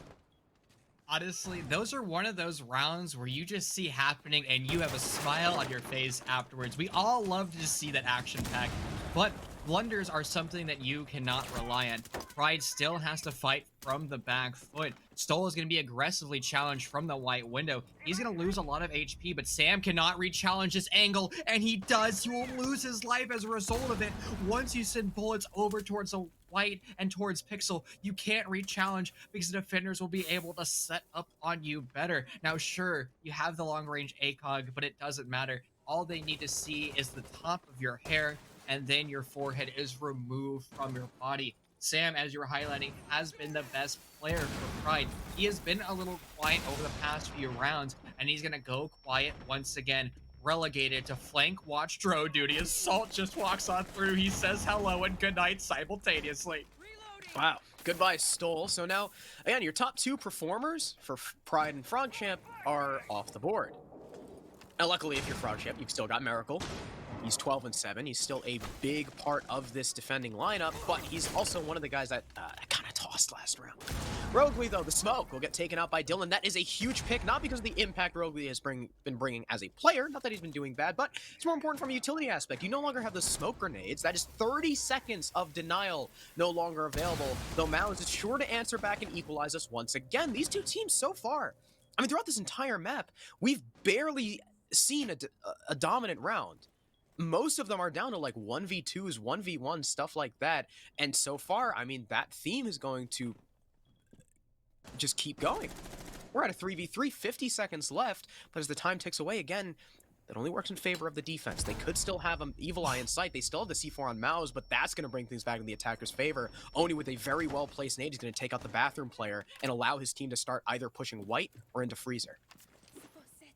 Use of utility, but answered back with utility. The Nitrocell is sent, but it's not going to find its target. Crafty's going to start to put the diffuser down. It's going to be on PHROGCHAMP to leave their hidey holes and start to answer back and shut that down as we dive into a post plane. It's guaranteed to have 41 seconds. It's an all to verse 2. Holding down Mouse 1. He finds it, but it's going to be the attacker of Oni sitting on that skylight and Oh, locking Bowden has down the time. diffuser. But Bowden is by himself. He can go for it. He just doesn't know where he is. It's going to be an oversight in this round. And there goes the diffuser. Oh, and he's going to have to go for the split. He's going to have to actively challenge it. Bullets traded, but there goes the grenade. It's going to force Bowden away. He has to leave that. And with 15 seconds left, it is going to be almost guaranteed for PRYDE unless Oni makes a huge blunder. But Bowden is going to attempt to defuse once again. He lines up the shot. Oni is able to save it. That's confirmed overtime for PRYDE. That is just so unfortunate for Bowden. If he just went for it, if he trusted himself and was confident and just went for it, he would have won, because that is a long rotate. You have to go all the way up the building, and Kafe is a pretty tall building, all the way over to the skylight. But of course, you can't really blame Bowden for that. He didn't have intel. That's just kind of one of those things where we knew, so we know what the right play would have been, but he really has no way of knowing unless he just goes for it. So PRYDE, again, 3v3, very even, killing that guy White, allowing for the push. You now have man count. You can play for the trades because while Crafty plants it to 2v2, sure, Mouse start things off, but it's quickly refragged, and sure, again, Bowden's able to kill the planter, but Oni had the rotate. Bowden didn't go quick enough, and when you're in a 1v1 post plant as an attacker on Skylight, it's pretty much impossible to lose. You say that, but sometimes people just get a little bit too aggressive. What makes that position so strong is you have the element of height advantage, but that's actually going to be a disadvantage because if the defender is holding and looking exactly where your forehead is, the defender is going to see you before you see them, at least if we take how latency sometimes works out in this game. Now, PHROGCHAMP is going to elect to bring us down to Reading Room as their primary bomb site on defense. Now, the last time they were here, they did end up winning it. But like we were saying in the start of this series, it's a good litmus test for determining how an attacking roster is going to be executing. But PHROGCHAMP should have an understanding of how that's going to happen. Uh-oh, is Mouse going to go for a run out? He has the camera. Hopefully PRYDE sees his camera. This is the most basic camera in the world. And Sam's going to take damage to the same spawn peak and now die to it. He's been in this scenario before. Hey, ooh, that's a mistake. Well, luckily for PRYDE, they've proven that they can win rounds without Sam's fragging power. You know, case in point, the last two. So, it's an early death, but hopefully, for PRYDE's sake, it's not the end of the world. Stoll has taken a lot of damage, so only a couple bullets are needed to actually put him down. The trouble here for PRYDE is last time they tried taking this top floor, they got absolutely smothered. Of course, PHROGCHAMP aren't actually placing as much emphasis in that cocktail white pallets hold. Most of them are actually on the horizontal. It's kind of, I think it's just Rogley, isn't it? He's the only guy upstairs. That's a high-risk strategy, considering that the success they had the last time we were here in round 10 was with their off-site pressure over the cocktail side. But obviously, PHROGCHAMP has made some type of identification that holding the east side of the map is too aggressive. Instead, they're going to be trying to send one of their defenders up through the white stairs. Now, Rogley doesn't need help. He can hold this just purely based on his mechanical skill, but Stoll, one of the members tasked with retaking that upstairs, has now been felled. Rogley's gonna have a challenge leaving this with explosions all around him. He doesn't know if he wants to go for the drop or work down the white stairs. He's gonna send a lot of bullets down range, but he's gonna eventually be felled. And now it's the attackers from PRYDE back in this series at 3 men apiece. We've seen this a lot. It seems like every round we're at a 3v3 at some point. There's only a minute left. Luckily enough for PRYDE, they do still have the sledge. Oni could do some good work if he's not caught out by these angles from below. The only person that can actually contest him, though, is Mouse. And Mouse does have a C4, as does Bowden. Mouse will likely be using that to kill the people inside of Cocktail as they clear above. Bowden likely for the plant denial. PRYDE, though, on their side, don't have much in the way of utility, save for the sledgehammer the sledge is currently using, and Crafty, who still has an exothermic charge in pocket, in order to breach open the pillars wall, if that's what they decide to go for. Though here comes Mouse. He's able to take out the air jab. He looks like he wants to go upstairs, but he'll think better of it. And Crafty's going to start getting this plant down. The C4 from Bowden misses, though, and now we're in a post-plant. There's nothing to stop Miracle from going upstairs and up white. There's Mouse with 1 kill. Crafty's actually going to drop shot Bowden down for his 3rd. He's on track for the ace as well as the plant, but the defenders now have control of upstairs. One will drop down into pillar. They spot the Nomad. It's a 2-on-1 engagement. Down goes Dylan, and now it's just Crafty. He will have to ace this round, or at least bleed out the next 20 seconds if he wants to win. But as the defenders fall off the top floor, Crafty has retaken it. He has this vertical pressure on the diffuser. He can watch the pillar's doorway, and this Valkyrie is as good as dead, but he'll miss some of the shots. Mouse is just going to go for it. Crafty needs a different angle. There's the pre-made hole. Can he find the Valkyrie in time? He does! It's a quad! Where's Miracle? He's trying to come upstairs, but Crafty will get the ace! He'll get the plant! He'll do it all! Pride take the first round of OT! A miracle round for Crafty. And remember, we said that Pride is a roster that has a plethora of plants. They start to win rounds because they put the bomb down. You can almost see the macro strategy start to work its way into the head of Crafty. He's identified the weaknesses, the fact that the defenders aren't really denying plant, and they work their way on through. And there's a reason why Crafty, as an IGL, was picked up for the Pride roster. It's not just because he's a smart player, but when he doesn't need to use his brain, his aim comes through and he will win his gunfights. He was always that final boss battle when you are fighting against the old synthetic roster, and he is going to be the final boss for Pride. Dude, no mercy on Twitter and no mercy in-game either. Sheesh.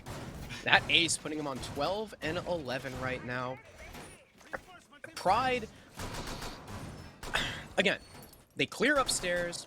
Sure, they trade themselves out, and, you know, it's not as dominant as it could have been, likely, as Roguely upstairs alone was able to not only take 1 kill out, but light up 2 others.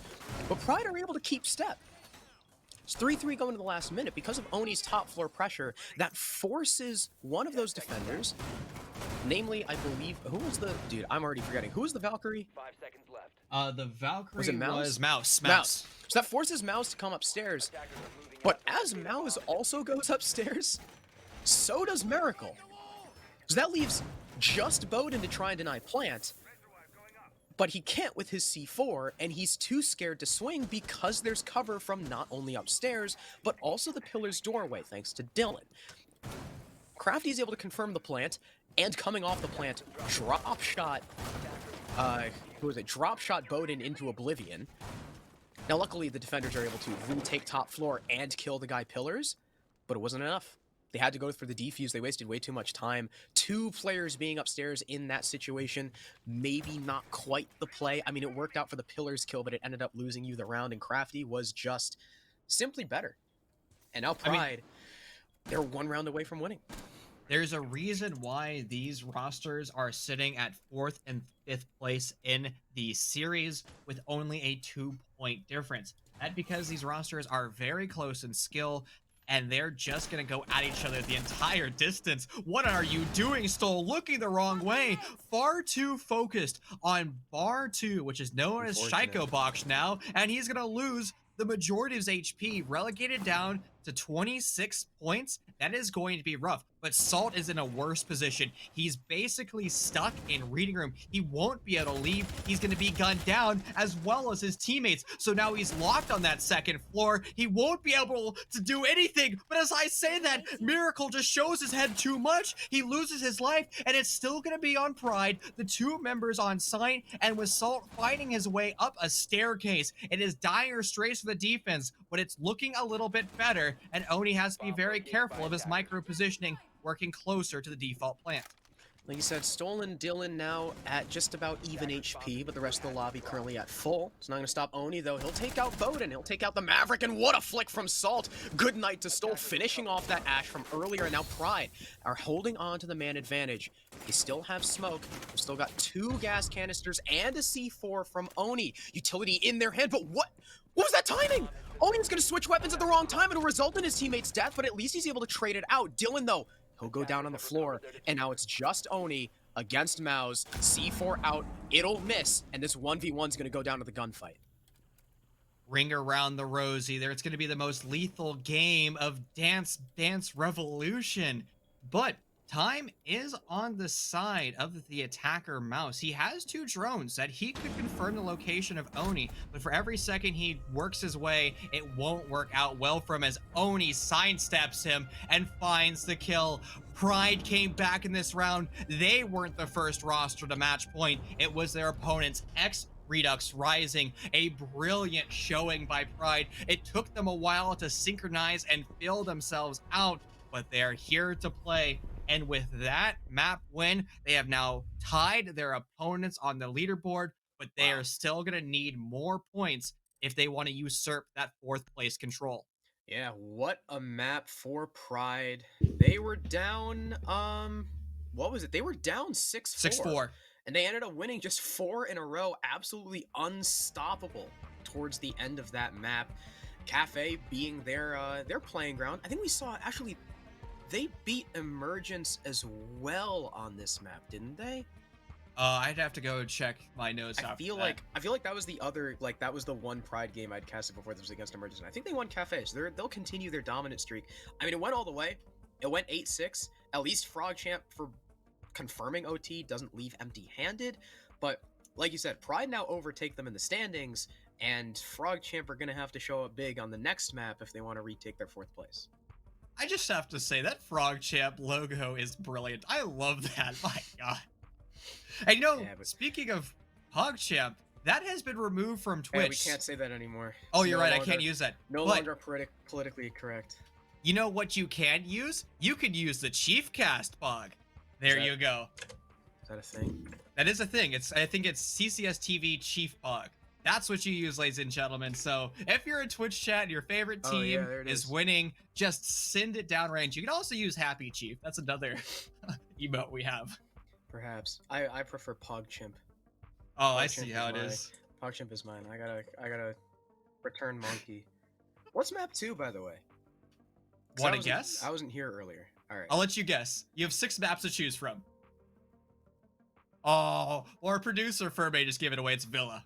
Oh, he did. I didn't hear him. Oh, good. Well, I guess I stole your thunder then. Yeah, I wanted you to just guess. Have some fun with it. Is it Villa? It is Villa, yes, sir. Let's fucking go. So, dude, I'm so Villa, good. See, Villa is going to be a map that is going to test the roster that has been around the longest. And that's going to be Redux Rising. Ooh, what are we eating there, big boy? Ferment pulled me in mid tortellini, so I'm finishing. Mid tortellini. What type of sauce do you have for those tortellinis? Alfredo. Oh, Alfredo. Now, a good arrabbiata sauce, depending on what cheese you have in your tortellinis, tends to work out pretty well. So arrabbiata sauce is that like spicy red sauce.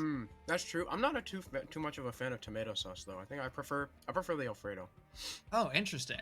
See, I think I'm the other way around. Creamy sauces need to be used sparingly because they're just so rich and big. I love the rich. That's why I love like curry broth because they're rich and thick. Oh, okay. So the best way to make homemade curry is you put coconut milk in your curry. Yes, that's my pro tip. Coconut milk curry. Do it the Thai way. Yep. There you go. But we have stats because we do live stats because we're cool like that. Not even Challenger League has live stats. Hashtag stay tuned. Ooh. Bestol leading the pack in this entire lobby. 15-12, 1.33 rating, and the highest cost, tied with Rogley. Unfortunately, though, it was not enough to get his team the bag. You can see, sure, there are some really powerful players on the side of I almost called them PHROGCHAMP, of PHROGCHAMP, but Pride is a little bit more even. You can tell it's a little bit more of a team effort. I mean, you got Salt kind of down there, but I was going to say he's support, but I forgot he's entry. Salt, you got to pick it up. The rest of them, though, 64, 64, 64, 57, they're all contributing. It's not top heavy, and that's what you need to win Siege. And what I find also interesting is the entries that you're highlighting from Stoll. That is something that you don't see. You need to see Salt. 6 and 2. Did I say something different? No, you didn't say. I was just pointing out the number. Okay. I mean, as a finance major with a degree in finance, you'd think I'd be able to read numbers better, but 3 brain cells just sometimes just wake up on the wrong side of the bed, just like our internet or VMix we had today. Come on, Connor. I mean, it's not Connor's fault. Sometimes, VMixa says, you know, Foxtrot, Uniform, Charlie, Kilo. That's what it tells you to do. But with that, we're going to dive over to a quick break. Don't go anywhere. We're back in 5 minutes.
Wait for it to not die. Hello, ladies and gentlemen. Welcome back. Wait, that's not a crow over there. That's a Mr. C-Daps. Hello, friend. Hopefully my mic is not going to be waterboarded again, as I'm just hoping that right now my voice is not experiencing massive amounts of packet loss that aren't out of my control, but I'm just hoping that we rode past the wave that was just VMix telling me no, I don't want CDAPs to cast. Hopefully it's all done, but the first map is indeed done. PRYDE being able to edge it out on Kafe at a pretty close scoreline of 8-6. It took all the way to overtime, double 3-3 half, because that's how map worked. And I was still watching the game, and it was definitely quite enjoyable. Wasn't quite analyzing it as much as I probably should have, but that's what you're here for, Chief. Well, I was going to say, what was your elevator pitch? If you were to pitch map number 1, what would you wrap it down in? It was just the battle of one player versus another player. There was two main, one on each team that kind of popped off. So yeah, if we look at that, but let's not talk about the past. Let's be more focused on the presence, because the next game, we've got Villa, and we've got these same two teams going off against each other. This time it's PRYDE's map choice, and considering that they were able to take away PHROGCHAMP's map choice of Kafe, it is boding well into their favor, especially now. PHROGCHAMP is indicating with the Nomad ban that they want to be explosive. They want to be very mobile in their defenses and try to get those late flanks off. Well, this is starting to get very spicy in what Crow and I were talking about. A good curry needs a lot of spice. Now, Thatcher tends to be the default ban, so we can expect that to be the final attacker ban. And there he goes. He loves to find himself banned. But now with that Nomad ban, there can be a lot of different things that PRYDE can remove as the primary. You can remove a mute and Mozzie to deny that information denial simulator, which will allow you to have more flank drones throughout the map, or you can go for the direct denial of information. Pulse has those built-in wall hacks, and you can send those nitro cells sky high. He is going to be very strong on the downstairs hold, but you're going to have to facilitate that information either through Meister cameras or through Valkyrie cameras. Yeah, and once again, PRYDE staying true, or no, pardon me, that is PHROGCHAMP staying true to their Wamai ban once again, and supplemented in with the Pulse ban. Typically, you set up a Wamai or some sort of blockade over towards the main, probably the 90 hallway was the really big area that's coming out in my mind, where the attackers are going to clump up and have to go through that utility meta, and then all of a sudden there's a Pulse that goes beneath and blows you sky high with a nitro cell supplemented in from those heartbeats on his cardiac sensor. But that strat is out the window and will not be able to be used because they're banned in sideline. However, the first game we will be going to is Aviator Games indeed. And there's a little bit of an interesting operator choice in multiple facets, mainly Stole on the Alibi and Mouse on the Capcan, which actually will be 6 pick away from a more traditional Jaeger. I was interested to see how the Capcan traps were gonna be shown, but they will hit me with the Caster's Curse and realize that no, I don't get to analyze that at all. So actually, in our Wednesday play day with Redux Rising or X Redux Rising, they utilized both the Capcan and Alibi simultaneously. Now, they weren't utilizing that on Villa. That was on Oregon. What they would do is they would throw all the Alibis outside, and then they'd be like, you know what? I don't want to be a defender in the building. I want to fly out a window. And they were doing that. And they didn't really find the success level that they wanted. So instead of that hyper aggressive level of strategy, they're going to go for a more sensible strategy, putting those Alibi Prismas in the bomb site, which is going to force the attackers to actively pre-fire those positions, because the opportunity cost of not is bullets impacting your skull. Yeah, exactly. And Stoll seeming to get a little bit aggressive, which is what I predicted PHROGCHAMP would want to go for. But he's just kind of sitting here with his gun in his hands. Nobody is going to go downstairs in the basement because that is an area seldom used, besides as a avenue for flanks for those deep roamers. But for the side of PRYDE, they're going to be going for this horizontal push that we know them so much for. You're just going to kind of push the backside. You're going to have to take 90 control, try to get that breach going on inside of that 90 vault door, make sure that a lot of players can't play inside those locations, and somebody can't play inside the location of right next to site because Sam, 45 seconds into the round, is already knocking on the door and takes out the first player in the form of Mouse. Now, with the north side of the map in control for Pride, they're going to have to make the hardest part of this map. That's going to be the rotation of attackers over to the south. Whether or not it's going to be through 90 window, through the zombie window, which is where that dead body is buried, or where most teams tend to put their utility and their man count over towards study. But Miracle is going to find himself on a wide swing. He's also going to find himself dead as he wasn't playing with his teammates. And Stoll is going to find himself in another aggression as he pushes up through zombie, able to line up two, but he's one down but not out. Dylan's going to have to call for his teammates to go for the self-res, and it's Salt task for that endeavor. But that level of aggression is going to stall the clock a little bit for Pride. They've been looking perfect so far in round one. They're just going to have to continue that on. Yeah, Salt's going to continue the fragging, making a bad situation even worse for the side of the PHROGCHAMP defense. Bowden also taking a little bit of damage in the meantime, as Rougeley's going to be kind of locked out of the vault area he wants to go for, but now it's just a flurry of frags for both sides. Crafty and Salt, the two former members of Synthetic, will pick up the final 2 kills and take the round in the back pocket of Pride, who looked absolutely perfect on that attack. They took the backside pressure with authority. Their timing was on point, and they converted that fully into a round win. Those are one of the few AVG pushes that you see the attackers in the round with more than 60 seconds left on the clock. And that's going to stem purely from PHROGCHAMP just overextending and swinging.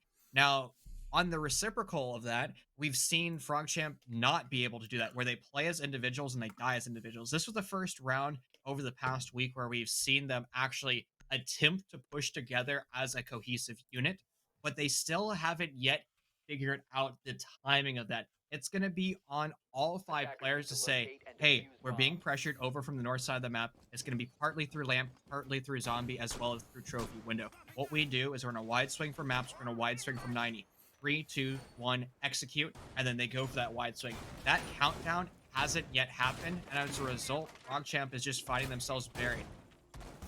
Yeah, PHROGCHAMP, they got put in the blender at the end of the day. I mean, Pride just, like I said, took it with absolute authority, ran straight on in, took all of those gunfights, and there was just nothing that PHROGCHAMP could do. So much, in fact, that they're deciding to go to a completely different site because they don't want the smoke. Pride just looked so great. Once again, I predict that there will be a backside push, which, having Mira unlocked for Mouse, will throw a nice wrinkle in towards this horizontal push, which now has been confirmed on the side of Pride due to a little bit of drone work and realizing, hey, they aren't going the same site. We need to change things up. They're going to have to push right into the belly of the beast, which will be Mouse over towards this book's classical hallway. They need to push study, and most likely they're going to try to put somebody maybe towards 90 window to cut rotations, considering Vault is already decimated with a nice long line of sight. Utilizing our overhead view, you can see that Pride doesn't have a single flank drone either on the north side of the map, which is going to be by those blue Astro stairs, or by the red stairs. That means PHROGCHAMP is going to have a lot of mobility when they go for their execute, just decimating everybody on Pride, or they can go for the other strategy where they just fly through windows and win their gunfights. The members tasked with taking control of the north, the 108 ray crossfire, has been shut on down. They're not playing together, and it's starting to look even worse as it's a 2v5, and we haven't even had 70 seconds happen in this lobby. Yeah, overall, Pride's attacks seemed to not have direction. They went from wanting to push backside because they thought it was AVG to wanting to push the front side of Aviator Games because, surprise, surprise, the site is in Statue Trophy. Then they saw the Mira, and they're like, no, we don't want to push a Mira. Let's just go for this closet hole. Let's try to push that out. And we are able to see very easily how that did not work out because Stoll is a menace with the shotgun and is now jumping out with the SMG-11. A beautiful headshot onto Dylan will silence him down as Mouse finally hits the last bullet onto Sam. Flawless round for PHROGCHAMP, as overall, I don't necessarily want to say that the boys on Pride kind of threw, but they just didn't have the right direction, and PHROGCHAMP took advantage perfectly. This has been one of the strangest pacings of rounds. That round concluded with 90 seconds still left in it. The previous round had 60 seconds left in it. So obviously, Pride is trying to play with the pacing of their attacks and to somewhat mixed success. And that is going to be on Crafty, the IGL for Pride, to really identify what part of the roller coaster, which is the level of aggression and how fast the attackers are moving, to out the entire map. So what that means is you're gonna have to take control of master bedroom at a certain pace, slow it on down when he enters towards lamp, and then speed it back up when he's moving his attackers over to the study balcony. Because if you reverse engineer that execute he just orchestrated on the other bomb site, the trophy bomb site, that's gonna be a very awkward hill to climb if the site pressure from the south is just decimated instantly. Yeah, the way it was set up, it was just they went for a shot call in between the round twice, and then they were just floundering and didn't have a direction. For this side, once again, it seems like Mal's picking up the mantle of the Mira has supplemented the horizontal roam on the side of PHROGCHAMP to a point where Pride doesn't seem comfortable attacking it. Hopefully this time they'll just try to go through it once again. At the end of the day, horizontal pushes are superior on this map of Villa. And with the way that Pride looked on their first time, it's very evident that this is their map choice because they're so comfortable on the attacking side. Stoll feeling a little bit comfortable as well, being detected on his run out because of the new run out timer only being 1 second as opposed to 2. It's a little bit faster, but he's going to keep on going over and over and over again, banging his head against the wall to the spawn peak that will bear no fruit. But fruit will be the main thing on the course for Mouse, who is starting to feel a little bit of pressure. Drones will confirm, yes, there is a Mira with an open wall on this triple side, and it's evident that PHROGCHAMP really wants to stop Pride from entering in Master. This roadblock is going to be the first mini game that Crafty's going to have to break down. And those electric units on that wall is going to be very difficult. Now they have drone salt on in, and he's just going to walk in behind the defense. Mouse is going to fall. PHROGCHAMP was not prepared for this contingency, but also it looks like Pride isn't prepared for the pressure of Miracle over on Trophy. Everybody's just dry peeking straight into him, but finally Oni is able to rectify the push from Pride. It was brilliant at the start of the round, but Pride suddenly got so tunnel vision they stopped following their drones and they started to bury their players as a result. And as we find this pace of these rounds get faster and faster, it is going to be on the members of Pride to take a deep breath and start to slow things down and try to do a more traditional execute, because when they start to speed things up, their players just start to die too quickly. Yeah, at the end of the day, there was a lot of bullets flying here and there, but it is evened up at a 3-3 man count. On the side of PHROGCHAMP, pretty much the only bit of stall meta that they would have is usually on the smoke. He has about 30 seconds left to burn with those toxic babe canisters, but the main thing that they're going to have to worry about is this pressure inside of study that Stoll has with the mobility of that rotate hole over towards the bar wall. Right here, he's going to be peeking out. He's trading bullets back and forth, dropped down to about 25 HP, but still has these lines of sights trying to stop off the vault door execute that is looming up ahead as Pride's taking this control. Study's a position that's insanely powerful for a defender because as an attacker, you typically think that, yes, study is clear. You don't really need to clear it necessarily, but it is a good flank avenue that Stoll will be trying to punish Pride if left unchecked. Here comes the most important round for Pride, or the most important part of the round is going to be the final execute. There's still a lot of mini games to be dealt with, but with sub 30 seconds on the clock, mini game execution will not be a factor. They're just gonna have to start to swing and go for gunfights. Holding a passive angle will not be the answer to Oni's prayers, and it's gonna be the answer to PHROGCHAMP, as they are just better. They've worked their way on through, but it's now the turn for the IGL to shine, and he will no longer shine. It's a light instead of extinguished. PHROGCHAMP able to win a round purely based off time. Pride started to rush themselves, and they started to die. Yeah, the timing and everything looked so promising for Pride until once they met that shield over towards 90, they had already lost their Ashe and they had lost a lot of their soft reach. They had no way to challenge Rougeley on that long angle because he was just sitting behind a piece of metal with some plexiglass slits in it, having all the intel in the world of the passive variety for him to just swing with the utmost confidence. That once again threw a wrench into Pride's attack where they felt uncomfortable, and they just ended up sitting outside of Zombie Door for about 30 to 45 seconds. The late flank from the Hibana of Dylan was the correct play. He was able to pick up Stoll finally, but at the end of the day, when you have a bandit swinging the couches, just destroying everybody, trying to go for the execute, dropping off the diffuser in a place that the Hibana could not recover due to the time constraints, it was essentially a mute point to whatever frags he got, as they fell wholly impactless. We're going to find an interesting strategy coming out by PRYDE. Now, Stoll is going to bury himself over in the bathtub. That is a high risk, high reward strategy. And when I'm talking to teams and coaching rosters, I always say your job as a defender is to take 80-20 engagements. That means you have an 80% chance of winning the gunfight, 20% chance of losing the gunfight.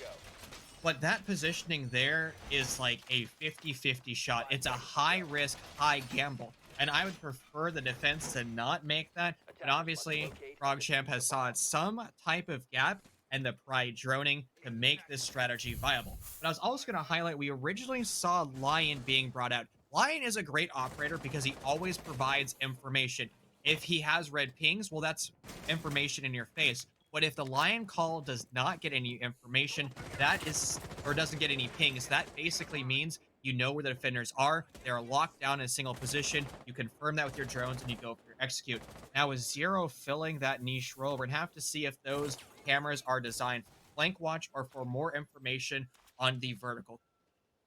Yeah, that's the real niche market of Crafty playing the Zero, is there are so many different ways you can do it, and Stoll dies due to good drone work. And he's upset, as I probably would be. He went for the Gambit, and the Gambit fell apart in his face, and there's a free fag for Sam. Now, overall, with the way that PRYDE is going for this attack, it's very, very dependent upon uprooting the defenders from the power positions down below and making them feel uncomfortable towards sight. There's so much vertical destruction going by as Sam's placing breaching charges, and that hammer is getting dropped by the main man, Oni. And now, as they start to extend it down the back staircase, they are going to be met with a little bit of force pushback. Miracle walks up and it's right into the loving arms of Salt. But do they know that another one in the form of Mouse is waiting patiently below? Mouse is in a perfect position, but that drone snipe will confirm to every member of PRYDE that there is more danger on the Astro stairs. He's going to turn tail and rotate to a completely different avenue. And with the top floor being relinquished, the ceiling being removed from the defenders, having an extra body over on the west side of the map towards Library would be a good position. You as a defender want to set up some type of crossfire, and if you can force the attackers into a linear execute where they get so tunnel vision with dealing with the mini games of all the defenders, you can find yourself in a brilliant positioning. But Mouse is going to work his way up a staircase and now gets removed as Oni removes it. There's the aggression that PRYDE loves to utilize. It's going to get more and more as they start to ramp up, and that's the execute for PRYDE. Yeah, the way that PRYDE set up this attack was just make it so you can't sit in any corners inside of sight. That's exactly what the bandit was caught. He was caught in a corner inside of sight. And then there was a player inside of Memo that was very, very uncomfortable. And it almost was like the Nomad ban played into the favor of PRYDE better. Because typically with an upstairs take of the vertical variety, you would expect those staircases to be air jabbed off. Then you wouldn't have to worry about them. As soon as this Nomad was banned, it's like it flicked a switch inside of PHROGCHAMP of, oh, hey, I can sprint up these staircases. I must do it. But for the side of PRYDE, they are used to having this Nomad banned out. They know that they have to actually allocate somebody to flank watch. You have to just watch those staircases because somebody's going to walk into your crosshair, and that picked them up a couple of free kills. We're going to see a Ying in play. She is a controversial operator, to say the least. Some players just dislike her altogether because she turns your entire screen into milky whiteness, and it's incredibly difficult to deal when you're flashed into oblivion. But a competent roster that is playing well with each other can utilize that gadgetry perfectly. And Jaeger has done something quite perplexing. He has put 3 ADSs on the north wall into Master. That's something different. Those can get just shot through bullets being sprayed. I'm perplexed. Yeah, I think he was messing around. Stoll is the one that was on inside the bathtub. So yeah, he's having fun, and he's also going to block the vision as it's electrified. He's going to lose his Yep. Uh-huh. Yeah. Stole. What are we gonna do with you? As that is one less ADS to deal with on the side of Pride. They probably do not know that Stole was bold enough to just throw those suction cups onto electricity and watch it blow up in his face. But hey, one less thing to worry about, right? They say cool guys don't look at explosions, so I guess Stoll is no longer cool on the side of PHROGCHAMP. Now, the attackers of Pride have set themselves up for a linear execute. They're just going to take all of Master Bedroom, but to do so, they're going to have to put a lot of their man count downstairs in Dining Room. That is going to be Sam tasked with that, and there goes part of Dylan's utility. Those Candelas sent down range just to take control of the walk-in closet. That is a good start to the round for Pride, but they're going to need a little bit more control and more crossfires if they want to find themselves the true victor.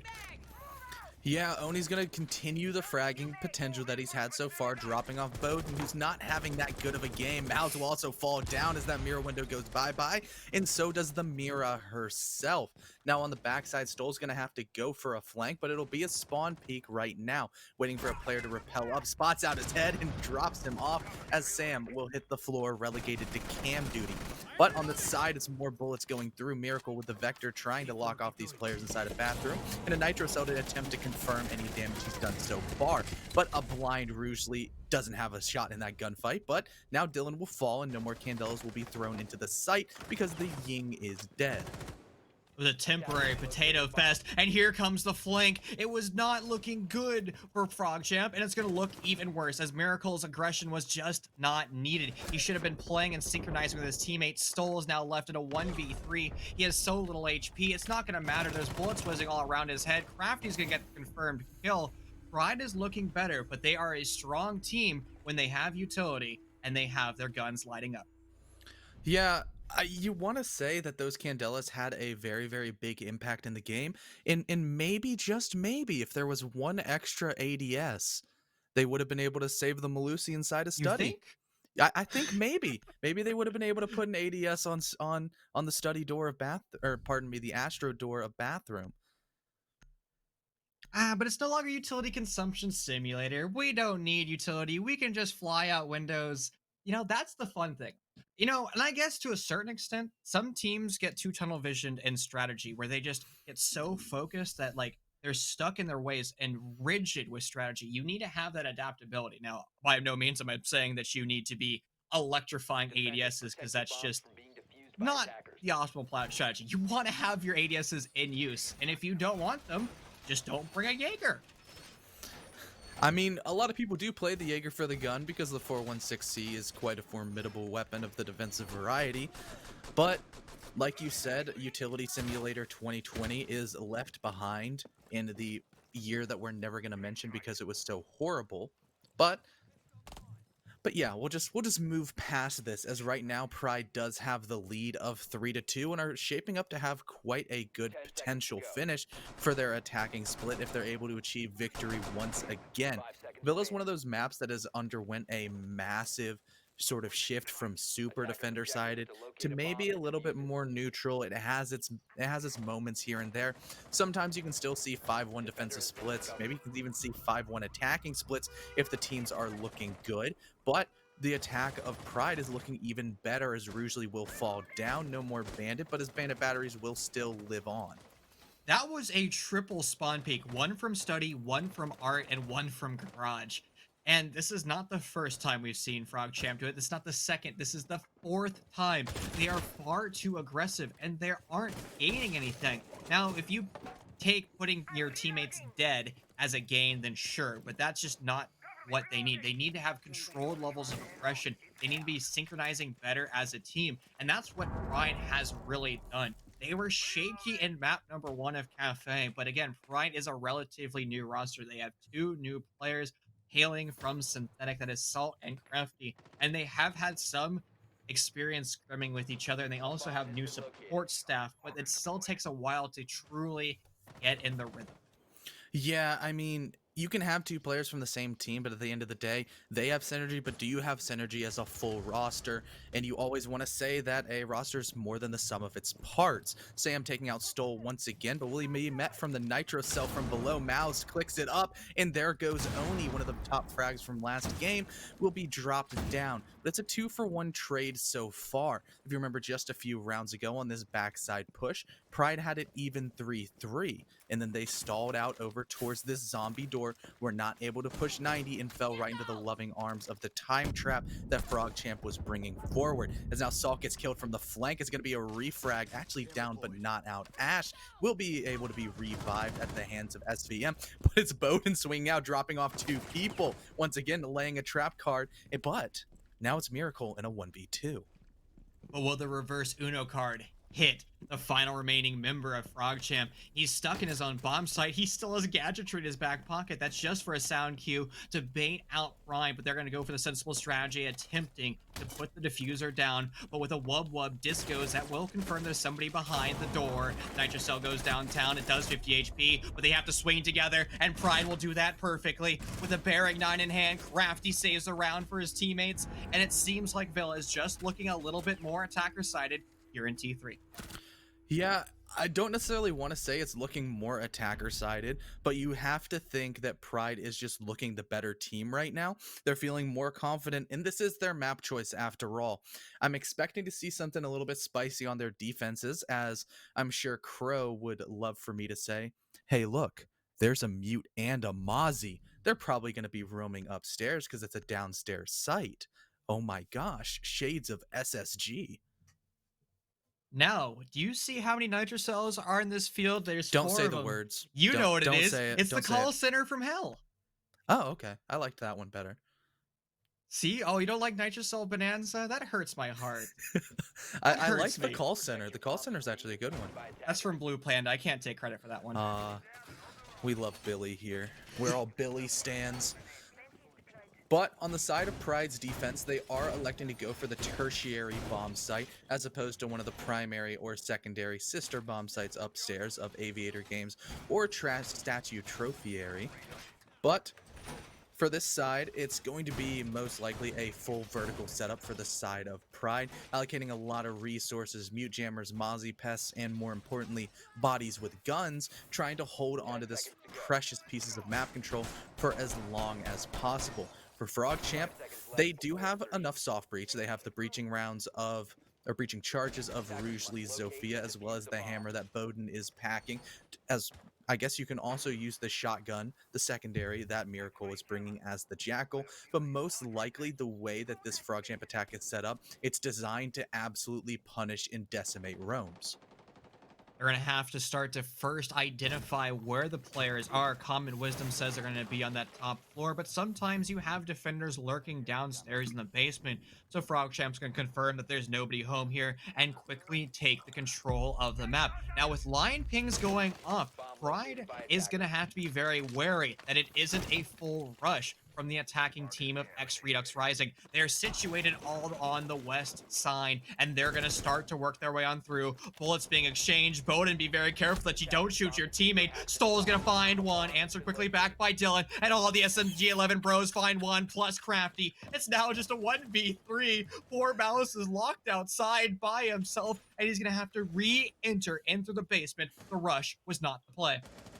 Yeah, I said that they went for I made the comparison with the Gambit with the Vigil inside of the bathtub, but the full rush was also a Gambit that didn't work out for PHROGCHAMP unless Mouse goes absolute Hercules mode and just kills everybody. He's able to trade some shots onto Oni. He's on about 25 HP, but there's still a Mute Mozzie combination that they have to deal with, and everybody knows his location. Baited here, baited there. Oni swings out from China and will finish off the kill onto the Lonesome Zero.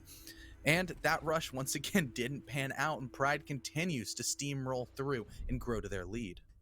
With rushes like that, you can actually bait out a traditional style of execute. Maybe you put one player up on master bedroom, you shoot out the windows. You can have that player be your lion, because all he's really tasked with is making phone calls. If he's set out on that balcony, he can also cut one of the rotations of the players on an extended or staged roam upstairs master bedroom who's trying to snipe away a drone. You have to make sure you have all of your eggs not in one basket, but moving down the assembly line. Because if they're not in a coordinated fashion, they're just gonna get decimated. Yeah, and that's exactly what we saw. Is there was just Defenders, it protect felt your like there bombs was a from being ban defused wave by because attackers. the kill feed was on a delay, because that's how fast it was going. Just everybody died on PHROGCHAMP in the blink of an eye, and everybody on Pride picked up a few frags onto their scoreline. But now the main scoreline that matters is not the kill, deaths, and assists. It's the scoreline at the top of the screen. 5-2 for Pride as they have a 3-round lead. They have quite a bit of a buffer that they've built for themselves where they can kind of mess around, not feel any pressure, because all that pressure has been thrown right on the side of PHROGCHAMP. We're going to see LOB utilize this time. Now, that is going to be for an early warning device. Or Grismont mines are going to be set up throughout these staircases. And if PHROGCHAMP decides, you know what, we're going to re-attempt our rush, they're going to have to make sure they drone first, identify those mines' locations, and then shoot them. Because if they get detonated, everybody on Pride is going to start to angle their barrels in that position, and all the hard work that PHROGCHAMP attempted will be in vain. Now, I want to highlight something that Pride did. There's a Valkyrie camera thrown out from the Astra's window. That is going to be a brilliant camera. It's going to provide information to the defenders if there's somebody onto that north window rappel, but it's also going to provide information if there's any attackers on that west or the northmost balcony of Master Bedroom. Yeah, intel is always great, as maybe Oni has a bit of intel on sound cues. If there's somebody creeping up the red stairs, there's a lot of damage done to each of these players, but the Zero will be the one to just kind of fall away as he's lost all of his extra HP from the Finka boost, as Crafty loses all of his HP from the Finka gun. Now Salt's going to answer back onto Stole. No more of those wonderful boosts, reducing the recoil and adding a little bit more speed to the PHROGCHAMP attack, as Miracle's going to pick up 2 onto the side of these PHROGCHAMP attackers. It's a 4v2 situation. It's not looking good for Pride as everything's falling apart in the blink of an eye.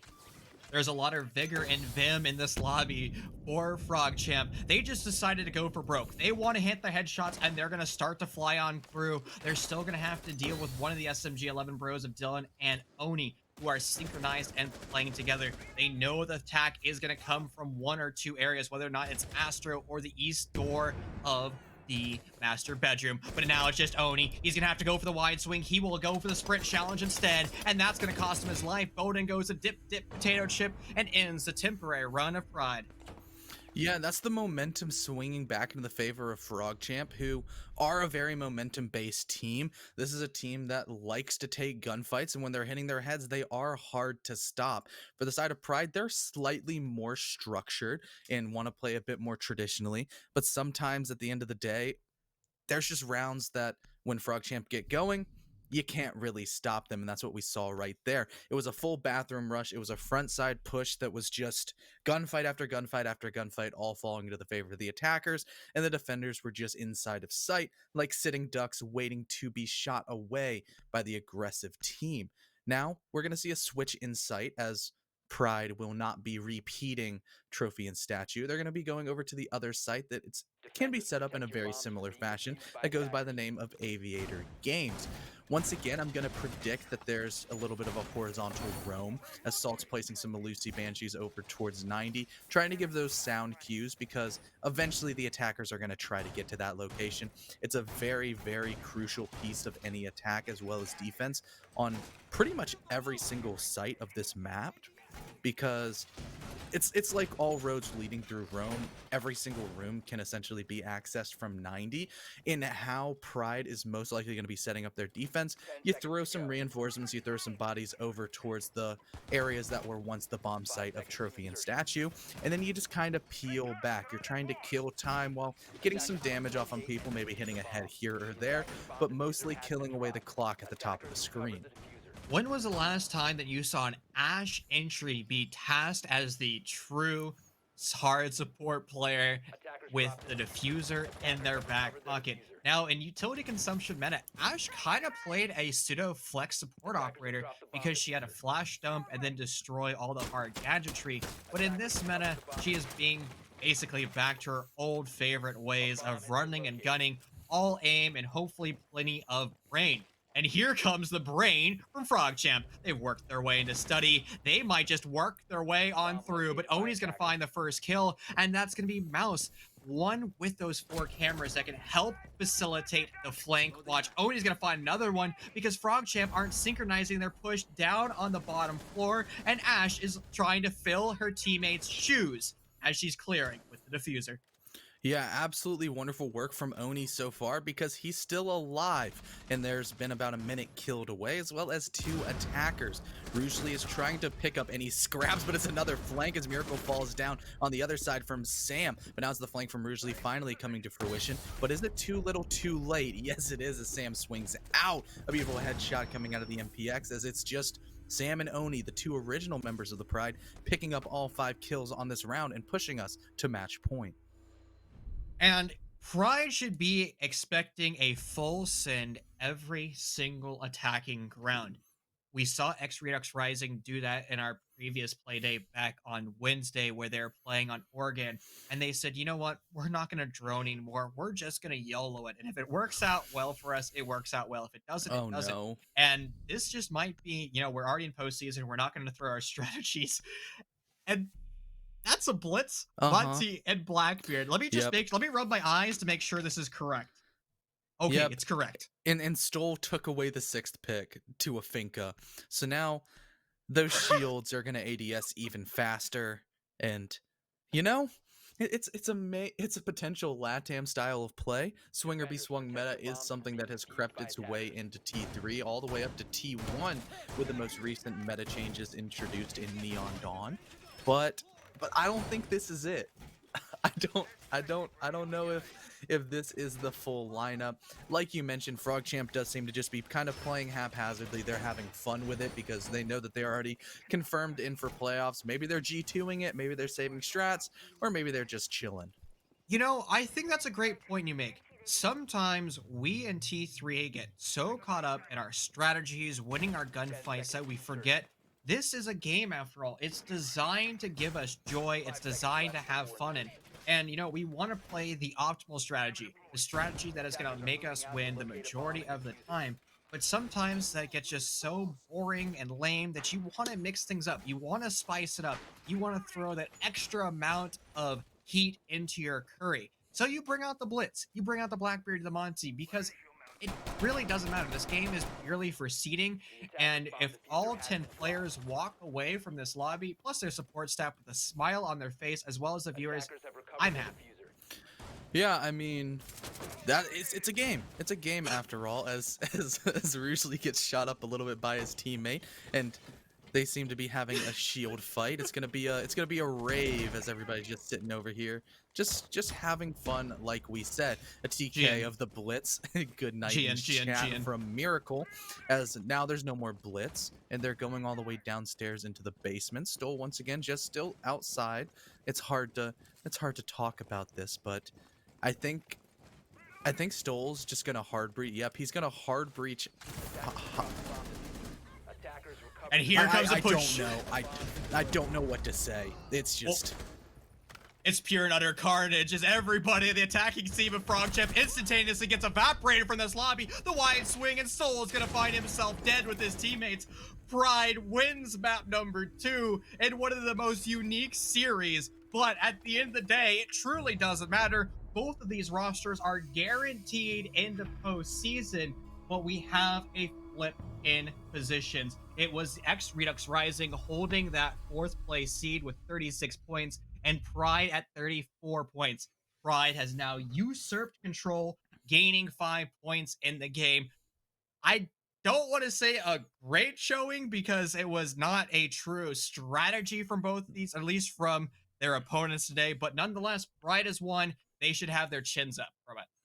Yeah, I mean, points are points. They all count the same, and Pride will definitely be happy that they're going to be up a seed and potentially playing a easier opponent come playoffs in just a couple of weeks. But the manner in which they won was kind of under contention. It was really interesting, to say the least. It was intriguing, almost to a level of, you could say that the strategies was perplexing, like throwing an ADS on an electrified wall.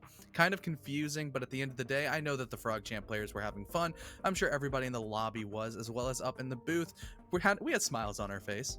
I always have a smile on my face. I love this game. This game is great, and rounds like that, I kind of live for it. Sure, it's discombobulated. It's so out in left field. That's what makes it fun, right? You just have to enjoy this game.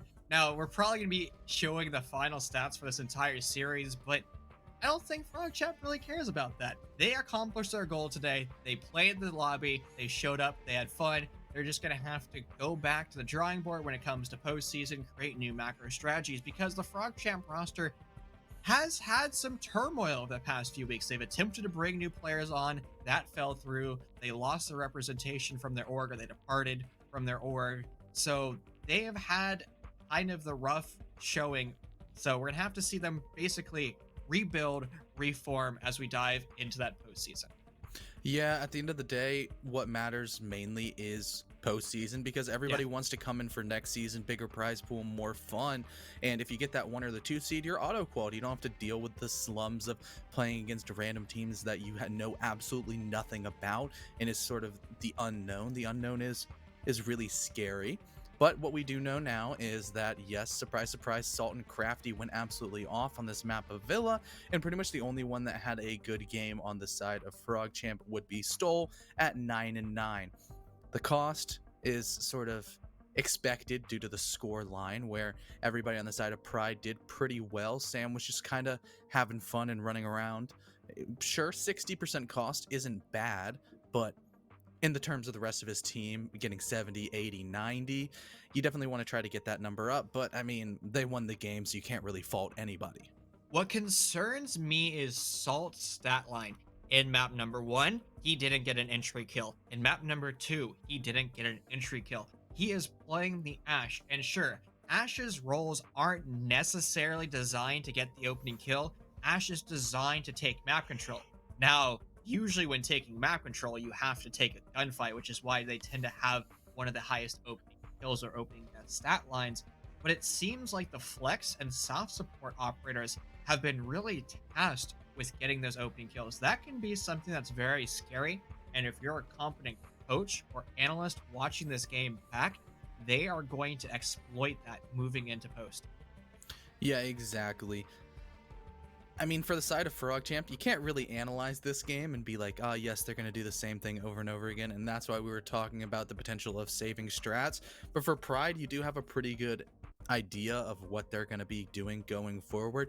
You've had a little bit of a window into how Salt and Crafty are going to fit, how these final puzzle pieces are making the full picture for PRYDE as they set off for playoffs. And it is quite a promising picture so far. The 2 top players off of Synthetic joining in on a roster of PRYDE that was already very solid is just looking to be quite good. And I've said this before, Mac and Rizzard are phenomenal players. They are going to find a home on whatever roster they go to. Mac can entry, she can IGL, she is a jack of all trades, and Rizzard is just nuts. He is so good. He'll run a suppressor and slam you. He won't run a suppressor, he'll slam you. Like, Rizzard is such a mechanical player. Rumor has it he'll be joining this league again, but on a different roster. That's something we can't be talking about as of yet. And here are the macro statistics for both maps coming together for this series. And honestly, Salt struggling just a little bit. Yeah, I mean, struggling in quotation marks, because a 0.97 is nothing to feel bad about. I mean, he still had a 70% cost, which is really good. He had the tied for the highest cost on his team with only Oni. Crafty still at the top, even with a slightly lower cost and a pretty meh survivability of 29%.